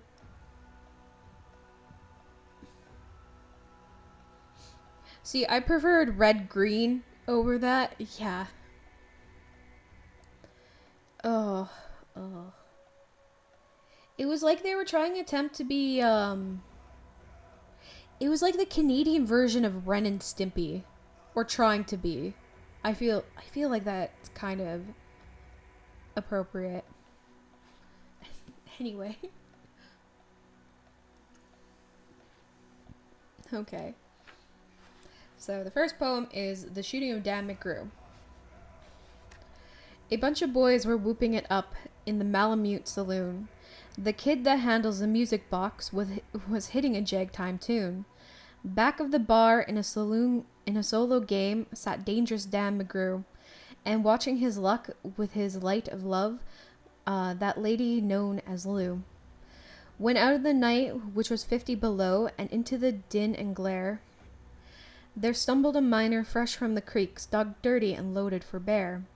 He looked like a man with a foot in the grave and scarcely the strength of a louse, yet he tilted and poked a poke of the dust on the bar and called for drinks on the house. There was none that could place the stranger's face, though we searched ourselves for a clue, but we drank his health, and the last to drink was dangerous Dan McGrew. There's men that somehow just grip your eyes and hold them hard like a spell, and such was he, and he looked at me like a man who had lived in hell. With a face most hair and the dreary stare of a dog whose day is done, as he watered the green stuff in his glass, and the drops fell one by one. Then I got to figuring out who he was and wondering what he'd do, and I turned my head, and there watching him was the lady known as Lou.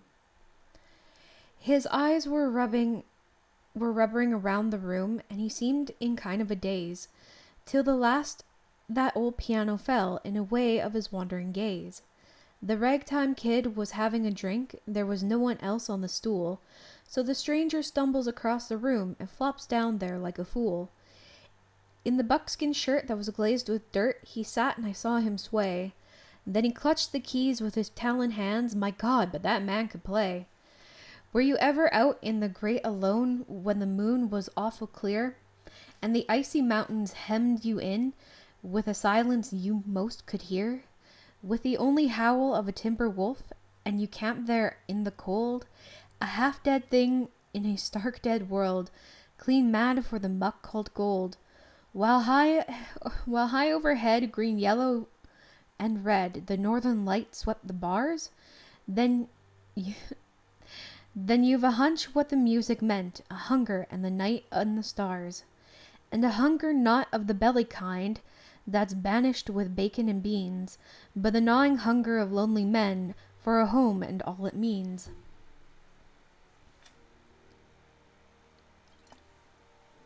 For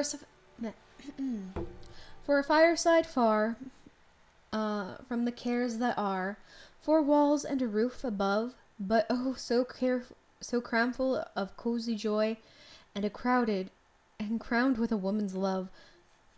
English.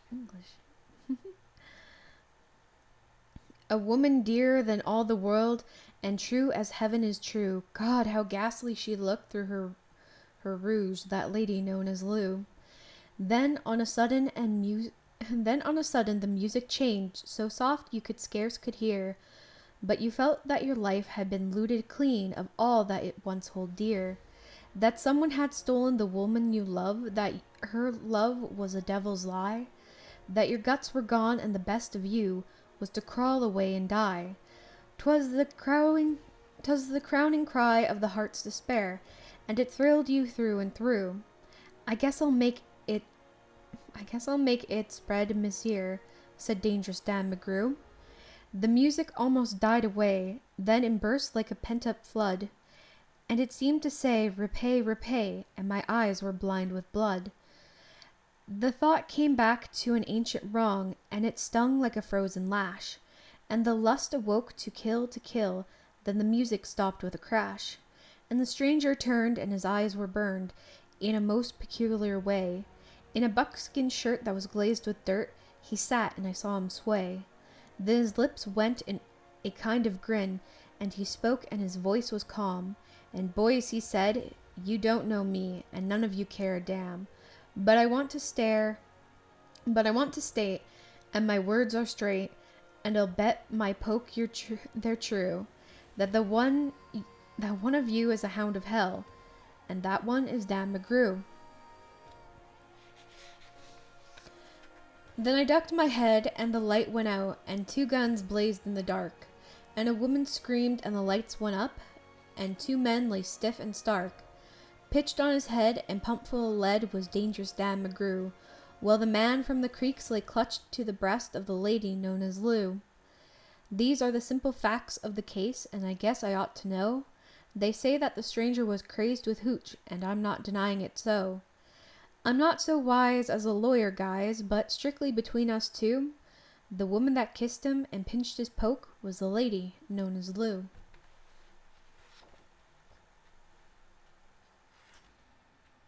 I have not read that poem in years, man.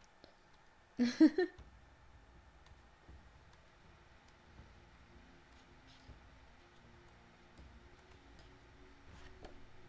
it is.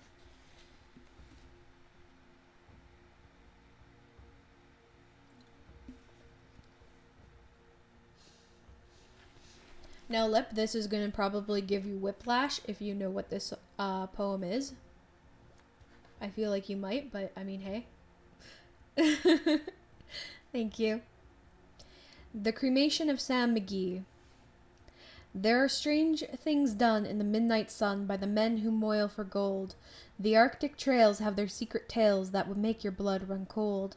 The northern lights have seen queer sights, but the queerest they ever did see was a night on the marge of Lake LaBarge. I cremated Sam Mcgee. Now Sam Mcgee was from Tennessee, where the cotton blooms and blows. Why he left his home in the south to roam round the pole, God only knows. He was always cold, but the land of gold seemed to hold him like a spell, though he'd often say in his homely way that he'd sooner live in hell. On a Christmas day we were mushing our way over the Dawson Trail. Talk of your cold through the parka's fold, it stabbed like a driven nail. If our eyes we closed, then the lashes froze, till sometimes we couldn't see. It wasn't much fun, but the only one to whimper was Sam Mcgee. And that very night, as we lay packed tight in our robes beneath the snow, and the dogs were fed and the stars overhead were dancing heel to toe, he turned to me, and Cap, says he, I'll cash in this trip, I guess, and if I do, I'm asking you won't refuse my last request. Well, he seemed so low that I couldn't say no. Then he says with a sort of moan, it's the cursed cold, and it's got right hold, till I'm chilled clean through the bone. Yet 'tain't being dead, it's an awful dread of the icy grave that pains, so I want you to swear that, foul or fair, you'll cremate my last remains. A pal's last need is a thing to heed, so I swore I would not fail, and we started on at the streak of dawn, but God, he looked ghastly pale. He crouched on the sleigh, and he raved all day of his home in Tennessee, and before nightfall a corpse was all that was left of Sam Mcgee.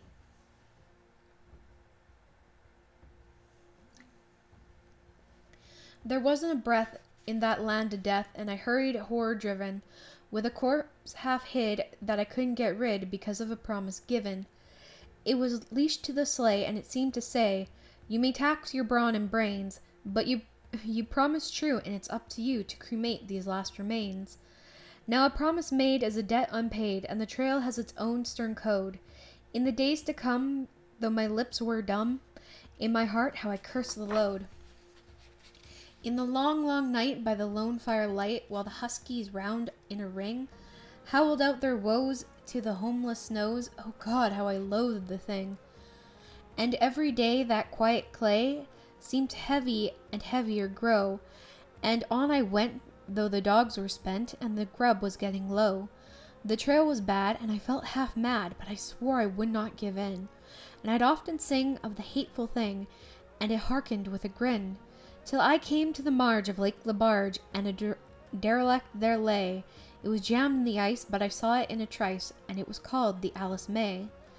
And I looked at it, and I thought a bit, and I looked at my frozen chum. Then here, said I, with a sudden cry, is my crematorium. Some planks I tore from the cabin floor, and I lit the boiler fire. Some coal I found that was lying around, and I heaped the fuel fire. and I heaped the fuel higher. The flames just soared, and the furnace roared, such a blaze you seldom see. And I burned a hole in the glowing coal, and I stuffed in Sam Mcgee. Then I made a hike, for I didn't like to hear him sizzle so. And the heavens scowled, and the huskies howled, and the wind began to blow. It was icy cold, but the hot sweat rolled down my cheeks, and I don't know why. And the greasy smoke in an inky cloak went streaking down the sky.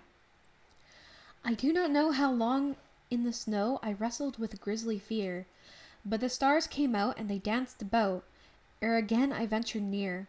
I was sick with dread, but I bravely said, I'll just take a peek inside. I guess he's cooked, and it's time I looked. Then the door I opened wide, and there sat Sam, looking cool and calm in the heat of the furnace roar. And he wore a smile you could see a mile, and he said, Please, close the door. It's fine in here, but I greatly fear you'll let in the cold and storm. Since I left Plumtree down in Tennessee, it's the first time I've been warm. There are strange things done in the midnight sun by the men who moil for gold. The Arctic trails have their secret tales that would make your blood run cold. The northern lights have seen queer sights, but the queerest they ever did see was a night on the marge of Lake Lebarge. I cremated Sam Mcgee.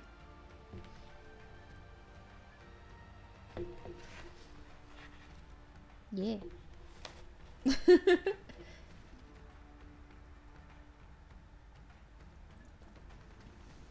And yeah, my dad was able to recite both of these fairly well. So, what do you guys think? Should I continue more, or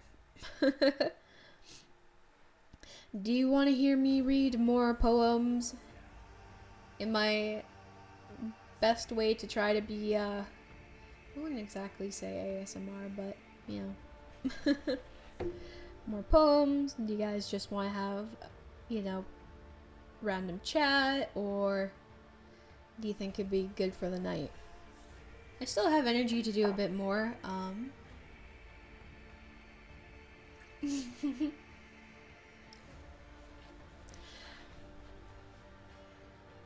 do all the things. So have a chat, read more poems, but also end it for the night. Not quite sure I follow.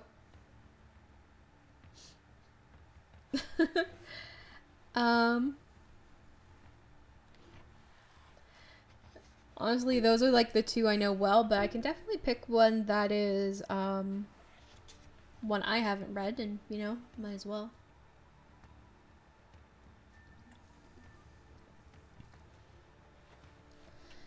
The Ballad of the Black Skin, or the Black Fox Skin. Brain. There was a claw-fingered kitty and a windy Ike living the life of shame, when unto them in the long, long night came the man who had no name. Bearing his prize of a black fox pelt, out of the wild he came. His cheeks were blanched as the flume head foam when the brown spring freshes flow. Deep in their dark, sin castle pits were his somber eyes aglow. They knew him afar for for the fitful man who spat forth the blood on the snow. Did you ever see such a skin, quoth he? There's not in the world so fine, such fullness of fur as black as the night, such luster, such size, such shine. You can already tell I don't know this poem very well, but that's fine.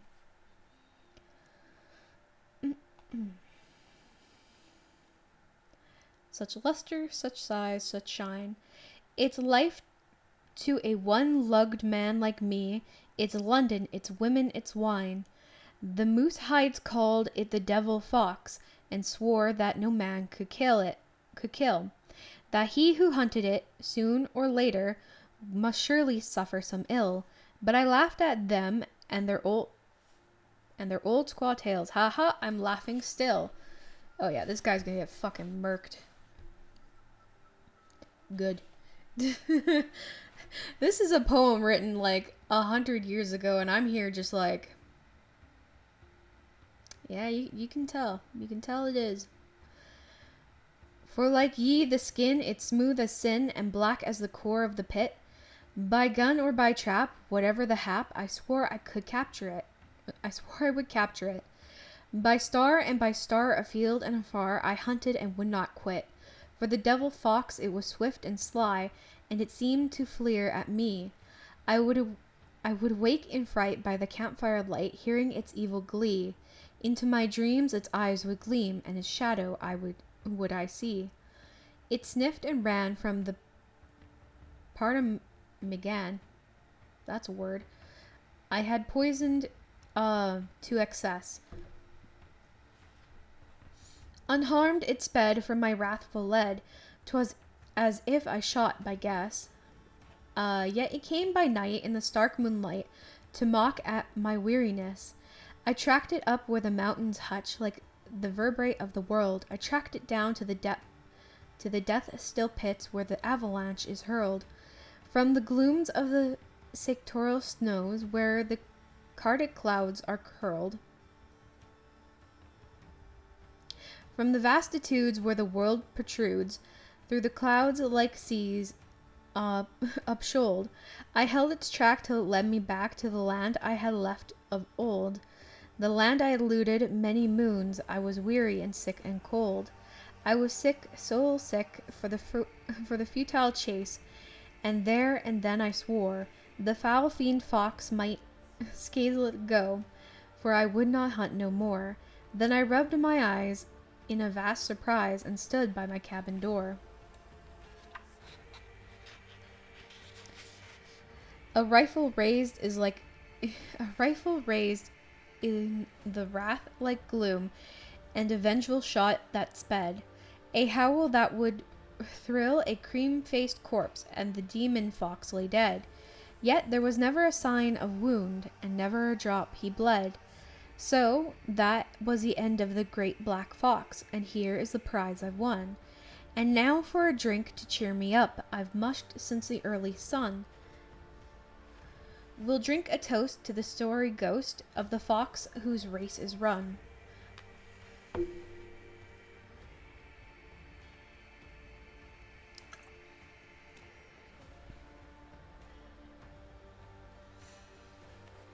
Now Claw-fingered Kitty and Windy Ike, bad as the worst they were they.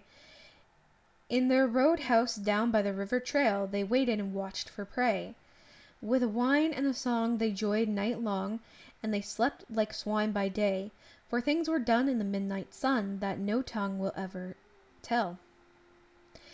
And men there be who walk earth free, but whose names are writ in hell, are writ in flames with the guilty names of Foreigner and Labelle. Fournier and Labelle. Got it. Put not your trust in a poke of dust. Would Would ye sleep the sleep of sin? For there be those who would rob your clothes, ere yet the dawn comes in, and a prize likewise in a woman's eyes is a perilous black fox skin. Put your faith in the mountain cat if you lie within his lair. Trust the fangs of the mother wolf and the claws of the lead-ripped bear. But oh, the wiles of the gold-toothed smiles of a dance-hall wench bear. Wherefore it was beyond all laws that lust of man restrain. A man drank deep and sank to sleep, never to awake again, and the Yukon swallowed through a hole the cold corpse of the slain. The black fox skin a shadow cast from the roof nigh to the floor, and sleek it seemed, and soft it gleamed, and the woman stroked it o'er. And the man stood by with a brooding eye, and gnashed his teeth and swore.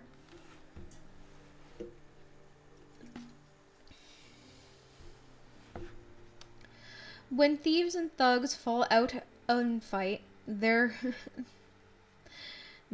fell a raise to pay, and sooner or late sin meets its fate, and soon it fell one day. That claw-fingered Kitty and Windy Ike fanged up like dogs at bay. The skin is mine, all mine, she said. I did the deed alone. It shared and share with the guilt-yoked pair. He hissed in a pregnant tone. Okay, sometimes I do have to stop and be like, what? What does that mean? And so they snarled like malamutes over a millwood bone. And so they fought by fear untaught, until happily it befell. One dawn day she slipped away to Dawson town to sell the fruit of sin, this black fox skin that made their lives a hell. She slipped away as still he lay, she clutched the wondrous fur. Her pulses beat, her foot was fleet, her fear was as a spur. She laughed with glee and did not see him rise to follow her. Oh. The bluffs appeared and grimly peer far over Dawson town. They see its lights a blaze of nights, and harshly they look down. They mock the plan and plot of man with a grim, ironic frown. The trail was steep, 'twas at the time when swiftly sinks in snow. All honeycombed the river ice was rotting down below. The river chafed beneath its rind with many a might throw. And up the swift and oozy drift a woman climbed in fear, clutching to her the black fox fur as if she held it dear. And hard as she pressed to her breast, then Windy Ike drew near. She made no moan, her heart was stone. She read his smiling face, and like a dream flashed all her life's dark horror and disgrace. A moment only, with a snarl, he hurled her into space. She rolled for nigh 100 feet and bounced like a ball. From crag to crag she crooned down, through the snow and timber fall. A hole gaped in the river ice, a spray flashed, that was all. A bird song for the joy of spring, so piercing, sweet, and frail, and blinding light the land was dight in gay and glittering mail. And with a wondrous black fox skin the man slid down the trail.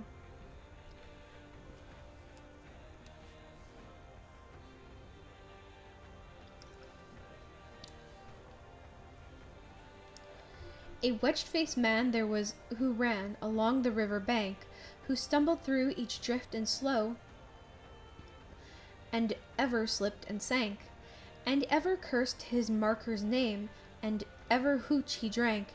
He travelled like a hunted thing, hard-harried, sore distressed. The old grandmother moon crept out from her cloud-quilted nest. The aged mountains mocked him in their primal rest. Grim shadows dispersed the snow. The air was strangely mild. The valley's girth was dumb with mirth and the laughter of the wild, the still sardonic laughter of the ogre o'er a child. The river withered beneath the ice, the groan like one in pain, and yawning chasms opened wide and closed and yawned again. The sheets of silver heaved on high until they split in twain.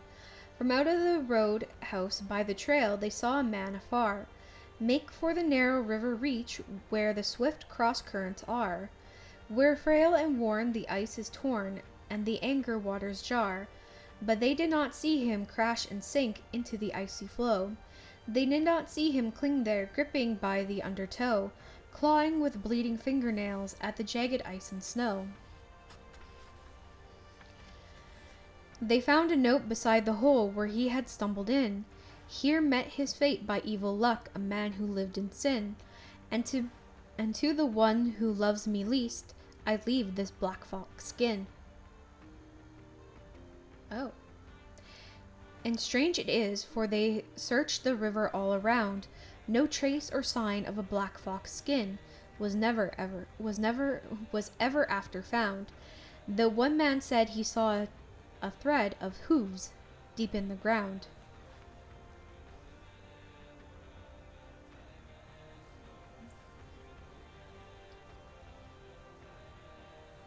That was a lot. That was...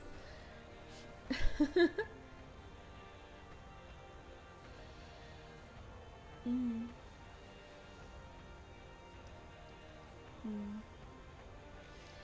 Maybe one more and then I should probably end that there. I did. I don't know. Big one, maybe. Ooh, this one's called The Ballad of the Northern Lights. Maybe I won't. Oh, that's a big one.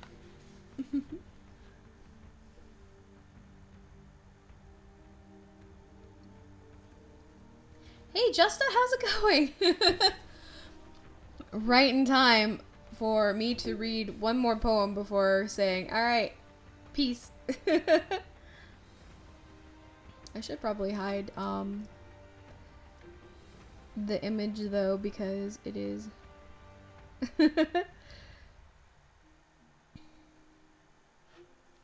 yeah, I'm gonna read one more and then that's it. And then it'll be, you know, regular content on Monday or whenever I post my schedule. But yeah.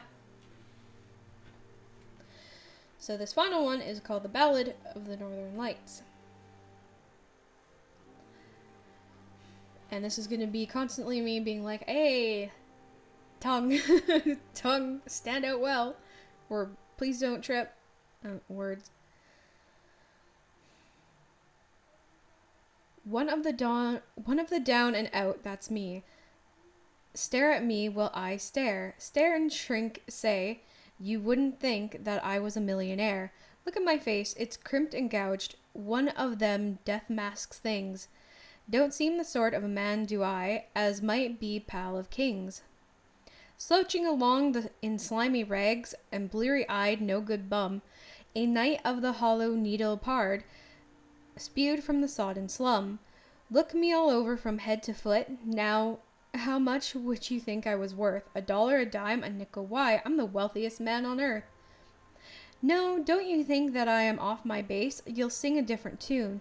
If only you'll let me spin my yarn, come over to this saloon. Whip my throat, it's dry as chalk, and seeing as how it's you, I'll tell you the tale of a northern trail, and so help me God, it's true. I'll tell you of the howling wilderness and the haggard Arctic heights, of a reckless vow that I made, and how I staked the northern lights. Remember the year of the big stampede and the trail of '98, when the eyes of the world were turned to the north and the hearts of men elate?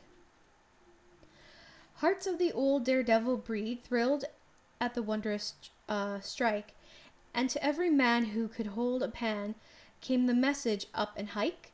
Well, I was there with the best of them, and I knew I would not fail. You wouldn't believe it to see me now, but wait till you've heard my tale. You've read the trail of '98, but it's woe no man may tale. It was all of a piece, and the whole yard wide, and the name of the brand was Hell. We heard the call, and we staked our all. We were plungers playing blind, and no man cared how his neighbor fared, and no man looked behind. For a ruthless greed was born of need, and the weakling went to the wall, and a curse might avail where a prayer would fail, and the gold lust crazed us all. Bold were we, and they called us three, the unholy trinity. There was old Olson, and the sailor Swede, and the Dago kid and me. We were the discards of the pack, the forelopers of unrest, reckless spirits of fierce revolt in the ferment of the West. We were bound to wind, and we reveled in the hardships of the way. We staked our ground, and our hopes were crowned, and we hoisted out the pay. We were rich in the day beyond our dreams. It was gold from the grassroots down. But we weren't used to such sudden wealth, and there was a siren town. We were crude and careless frontiersmen, with much of us of the beast. Which much? Okay, let me. With much in us of the beast. We could bear the famine worthily, but we lost our heads at the feast. The town looked mighty bright to us, with a bunch of dust to spend, and nothing was half too good them days, and everyone was our friend. Winning meant more than mining then, and life was a dizzy whirl, gambling and dropping chunks of gold down the neck of a dance hall girl, till we went clean mad, and it seems to me, and we squandered our last poke, and we sold our claim, and we found ourselves one bitter morning broke. The Dago kid, he dreamed a dream of his mother's aunt who died. In the dawn light dim she came to him, and stood by his bedside. She said, "Go forth to the highest north, till the lonely trail ye'd find. Follow it far, and trust your star, and future will be kind." But I jeered at him, and then there came the sailor Swede to me, and he said, "I dreamed of my sister's son, who croaked at the age of 3. From the herded dead he snuck and said, 'Seek you an Arctic trail, 'tis pale and grim by the polar rim, but seek and ye shall not fail.' And lo, that night I too did dream of my mother's sister's son." Okay, let's go through the entire family. "My mother's sister's son, and he said to me, 'By the Arctic Sea, there's a treasure to be won. Follow and follow a lone moose trail till you come to a valley grim, on the slope of a lonely watershed that borders the polar brim.' Then I woke my pals of a soft we swore by the mystic silver flail. 'Twas a hand of fate, and tomorrow straight we would seek the low moose trail. We watched the growing ice wrench free, crash with a hollow dim. Men of the wilderness were we, freed from the taint of sin. The mighty river snatched us up and bore us swift along. The days were bright, and the morning light was sweet and with jeweled song. We pulled and lined up nameless streams, portaged over hill and plain. We burnt our boat to save the nails, and built our boat again. We guessed and groped the north, ever north we may, with many twists and turns. We saw ablaze in the deathless days the splendid sunset burn, o'er soundless lakes where the grayling makes a rush of clumsy fly, by bluffs so steep that the hard-hit sheep fall sheer from out of the sky, by lilied pools where the bull moose cools and wallows in huge content, by rocky layers where the pig-eyed bears peered at our tiny tent. Through the black canyon's angry foam we hurled to dreamy bars, and round the ring of dog-nosed peaks bayed by the mocking stars.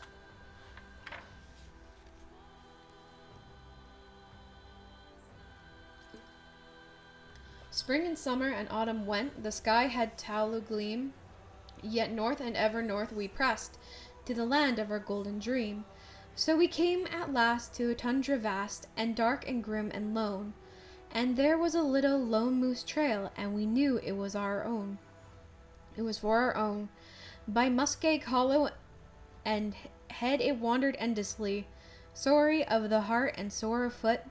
Weary men we were, That short-lived sun had leaden glare, and the darkness came too soon, and stationed there with a solemn stare was a pinched anemic moon, silence and silvern solitude, till it made you dumbly shrink, and you thought to hear, with an outward ear, the things you thought to think.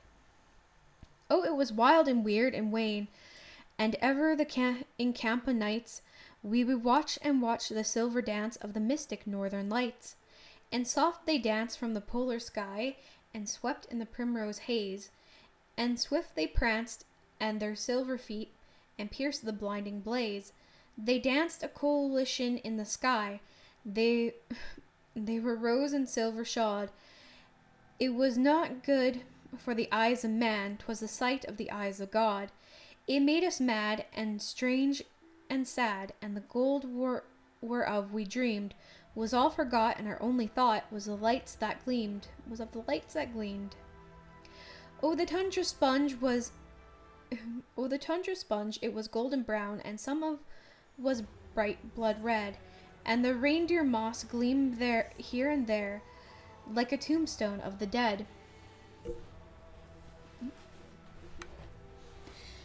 And in and out around about the little trail ran clear, and we hated it with a deadly hate, and we feared with a deadly fear. And the skies of night were alive with light, with a throbbing, thrilling flame. Amber and rose and violet, opal and gold, it came. It swept the sky like a giant scythe, it quivered back to a wedge, argently bright to it cleft the night with a wavy golden edge. Pennants of silver waved and streamed, lazy banners unfurled. Sudden splendors of sabers gleamed, lighting javelins were hurled. There in our awe we crouched and saw with a wild uplift eyes charge and retire the hosts of fire in the battlefield of skies. But all things come to an end at last, and the muskeg melted away. The frowning down to the bar our path, muddled the mountains lay, and a George sheered up the granite walls, and the moose trail crept betwixt. 'Twas as in the earth had gaped too far, and her stony jaws were fixed. Then the winter fell, and a sudden swoop, and the heavy clouds sank low. The earth and sky were bolted out in a whirl of driving snow. We were climbing up a glacier in the neck of the mountain pass, when the Dago kid slipped down and fell into a deep crevasse. When we got him out, one leg hung limp, and his brow was weathered in pain. And he said, "'Tis badly broken, boys, I will never walk again."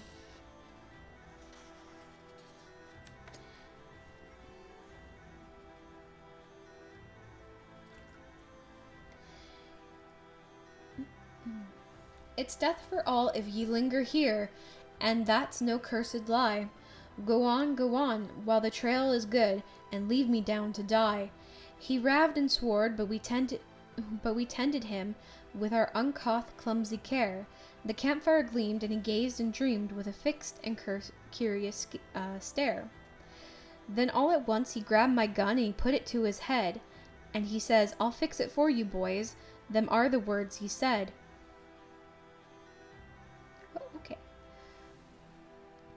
So we sewed him up in a canvas sack, and we slung him to a tree, and the stars like needles stabbed our eyes, and woeful men were we. And on we went on our woeful way, wrapped in the days of a dream, and the northern lights in the crystal nights came forth with a mystic gleam. They danced and they danced, the devil dance, over the naked snow, and soft they rolled like tide up-shoaled, with a ceaseless ebb and flow. They rippled green with a wondrous sheen, they fluttered out like a fan, they spread with a blaze of rose-pink rays, never yet seen of man.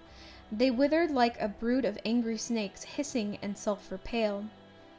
Then swift they changed to a dragon vast, lashing a cloven tail.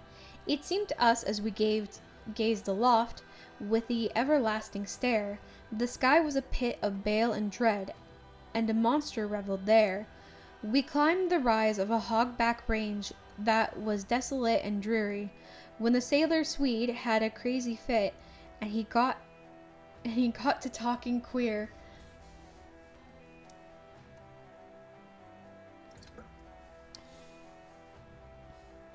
He talked of his home in Oregon, and the peach trees all in bloom, and the fern head high, and the topaz sky, and the forest's scented gloom.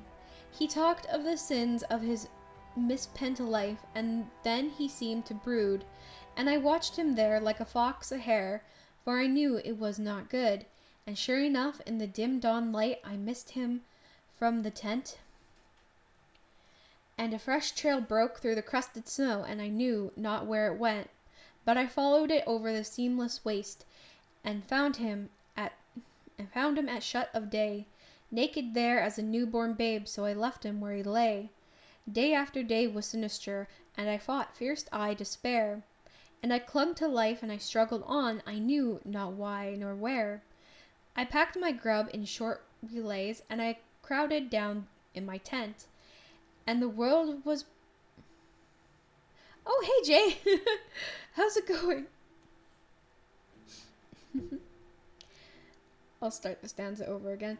Day after day was sinister, and I fought fierce-eyed despair, and I clung to life, and I struggled on, I knew not why or nor where.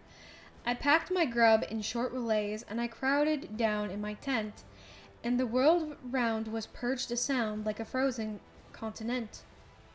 Interesting. Day after day was dark as death, but ever and ever the night, with a brilliant that grew and grew, blazed up the northern lights. They rolled around with a soundless sound like softly bruised silk. They poured into the bowl of the sky with a gentle flow of milk. In eager, blushing violet, their wheeling chariots came, and they poised over the polar rim like a cornel of flame. From the depths of darkness, fathomless, their lacing rays were hurled, like the all-coming searchlights of the naves of the world. I'm doing my best to try to hydrate as often as I can. But, sometimes I can't. I'm gonna just, close this and this because I'm not reading that book. I'm actually reading a different one right now. So I don't want to get people confused. And now that I'm seeing that there's, a lot more people here, I'm like... Alright. Maybe one more? We'll see. Let me finish the poem first. There on the roof pole of the world, as one bewitched I gazed, and howled and groveled like a beast as awful splendors blazed.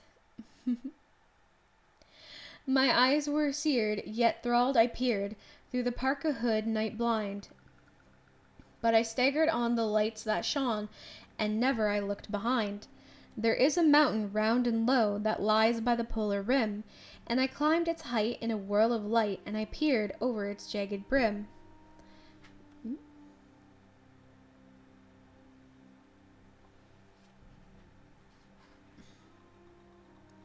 And there in that crater deep and vast, ungained, unguessed of man, the mystery of the Arctic world was flashed into my ken. For there these poor dim eyes of mine beheld the sights of sights. The hollow ring and was the source of spring, the mystic northern lights. Then I staked the place from crown to base, and I hit the homeward trail. Ah, God, it was good, though my eyes were blurred, and I crawled like a sickly snail. In the vast white world where the silent sky communes with the silent snow, in hunger and cold and misery, I wandered to and fro. But the Lord took pity on my pain, and he led me to the sea, and some ice-bound whalers heard my moan, and they fed and sheltered me. They fed the feeble scarecrow thing that stumbled out of the wile, with the ravaged face of a mask of death and the wandering wits of a child. The cavern cowering bag of bones that once had been a man, they tended me, they brought me back to the world, and here I am. Some say the northern lights are the glare of the Arctic ice and snow, and some that it's electricity, and nobody seems to know. But I'll tell you now, and if I lie, may my lips be stricken dumb. It's a mine of precious stuff that men call radium. It's $1,000,000 a pound, they say, and there's tons and tons in sight. You can see the gleam in a golden stream in the solitudes of night. And it's mine, all mine, I'd say. If you have 100 plunks to spare, I'll let you have the chance of your life. I'll sell you a quarter share. You turn it down, well, I'll take my 10, seeing as you're my friend. Nothing doing, say, don't be hard. Have you got $1 to lend? Just $1 to help me out. I know you'll treat me white. I'll do as much for you someday. God bless you, sir. Good night. Yeah.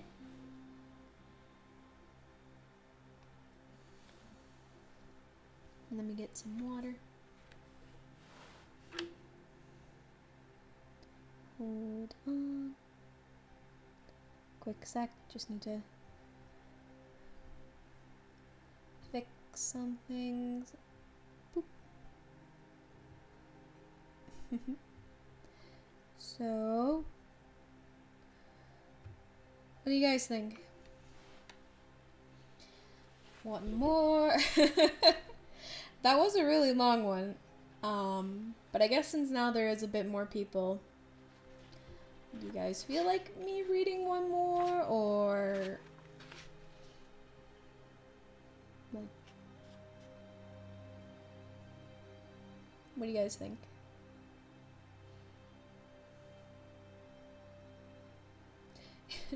Do you want to hear me stumble on poems from 100 years ago, with my with my voice, or sure?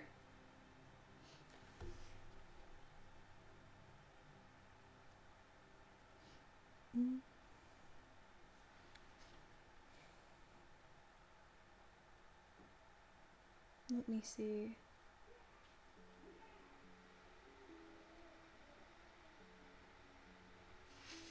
I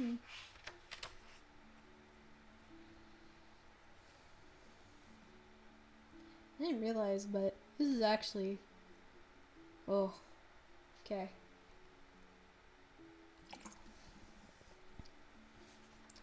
Saturdays in October are gonna be fun. I can tell. Okay. Oop.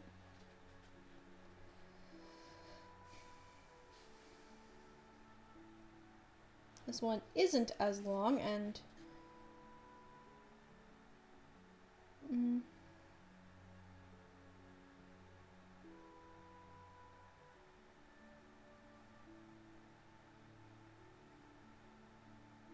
okay. Maybe I'll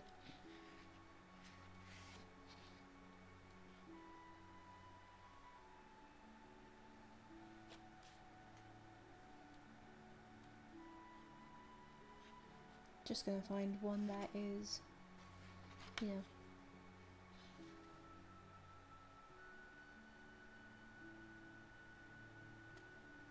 Oh, this one's interesting. The Telegraph Operator. I don't know if anybody needs me to explain what a telegraph is, please. I will not wash my face. I will not brush my hair. I pig around the place. There's nobody to care. Nothing but rock and tree, nothing but wood and stone. Oh God, it's hell to be alone, alone, alone. Snow peaks and deep gnashed drawers coral me in a ring. I feel as if I was the only living thing on all this blighted earth.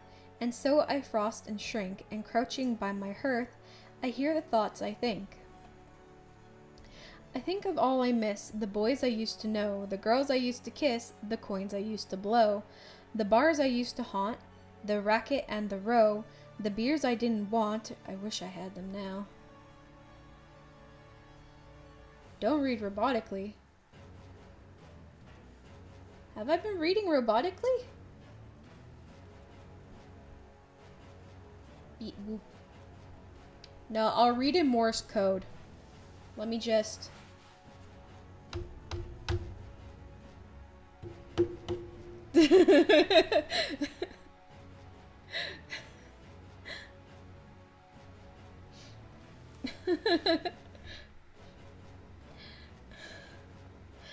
Day after day the same, only a little worse.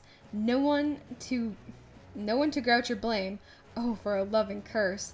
Oh, in the night I fear, haunted by nameless things, just a voice to cheer, just for a hand that clings. Faintly as faintly as from a star, voices come o'er the line, voices of ghosts afar, not in this world of mine. Lives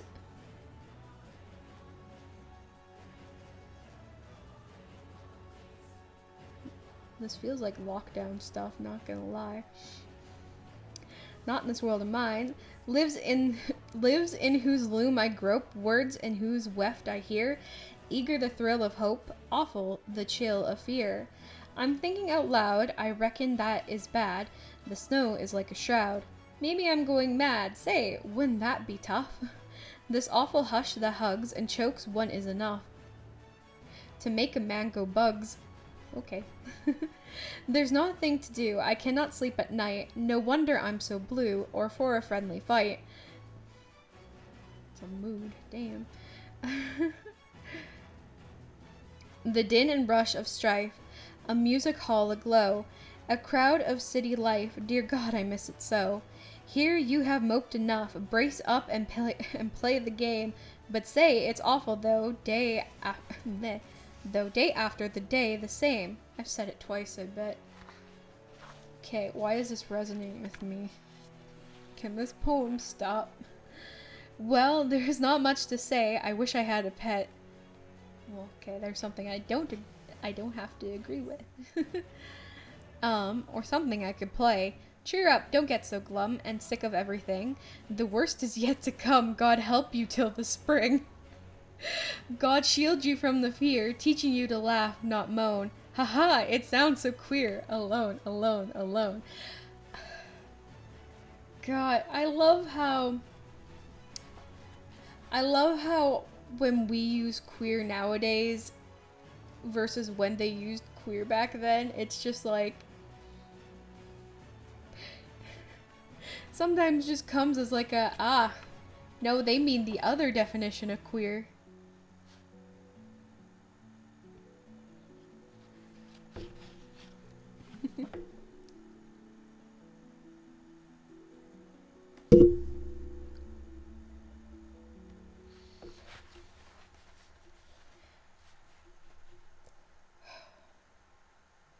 God. I do need to say though, it is funny reading like poems from over 100 years ago because God,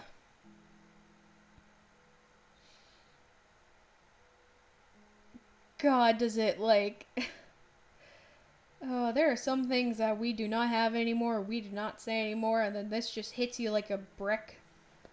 But it's fine.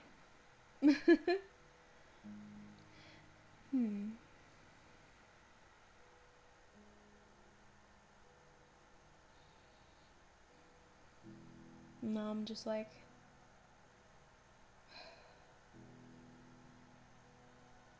it's like I'm reading to all my little witchlings for a good night, and I hope you guys are enjoying it. That or we can get me distracted with history and ramble nonstop, so you know.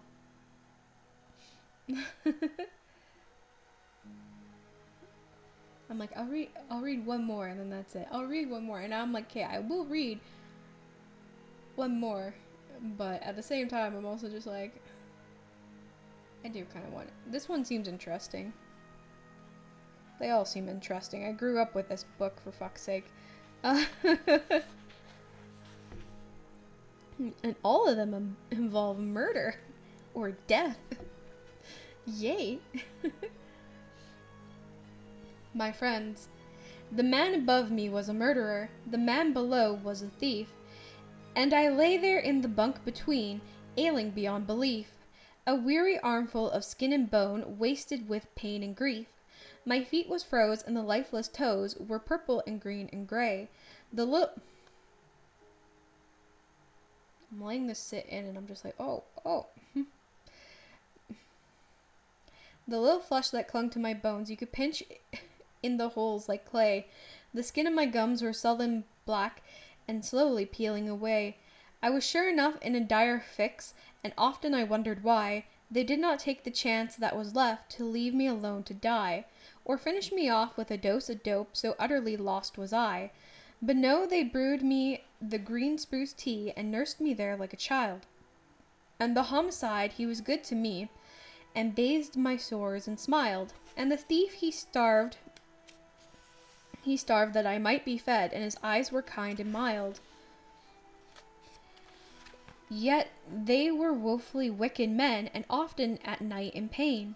I heard the murderer speak of his deed, and dream it over again. I heard the poor thief sorrowing for the dead of self he had slain. I'll never forget the bitter dawn, so evil askew and gray, when they wrapped me around the skins of beast, and they bore me to the sleigh. We started out with the nearest post like 100 miles away. I'll never forget the trail they broke with its tense utter woe, and the crunch crunch crunch as their snowshoes sank through the crust of the hollowed snow.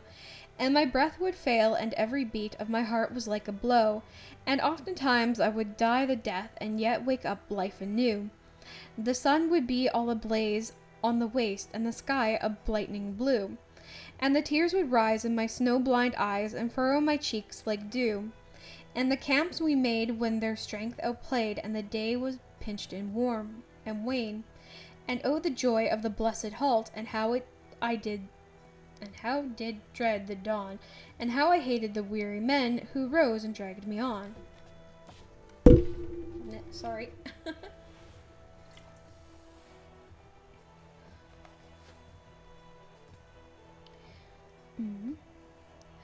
And oh, how I begged the rest, the snow was so sweet and shroud, and oh, how I cried when they urged me on, and cried and cursed them aloud. Thank you, Jay.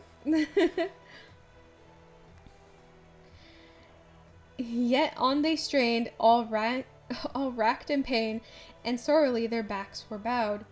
And then it was all like a lurid dream, and I prayed for a swift release from the ruthless ones who would not leave me to die alone in peace, till I wakened up and found myself at the post of the mounted police.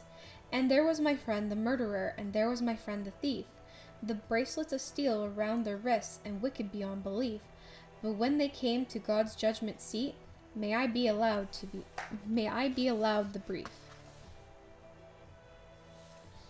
Alright. I feel my mouth getting a bit tired.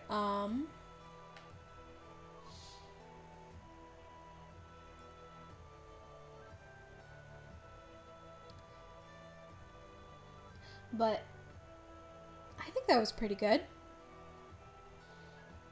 That was definitely really fun to do. I didn't expect I'd really like it, but I mean, hey.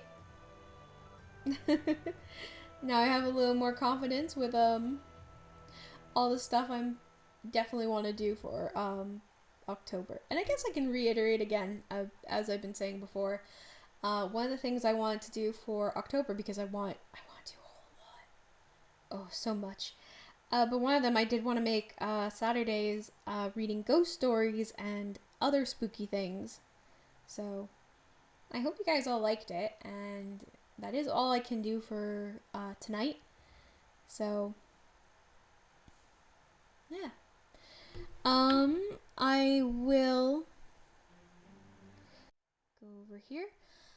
I will try to get my schedule up tomorrow for sure for stuff, and if I get my new setup running in time, probably have some games I haven't played in a while to be able to play again, but we'll see how I feel. Anyway, so yeah. I'll see you guys later. I hope you all have a wonderful night, and yeah, keep an eye on either the Discord or my Twitter for the schedule. But I should definitely be back around Monday. Anyway, see ya!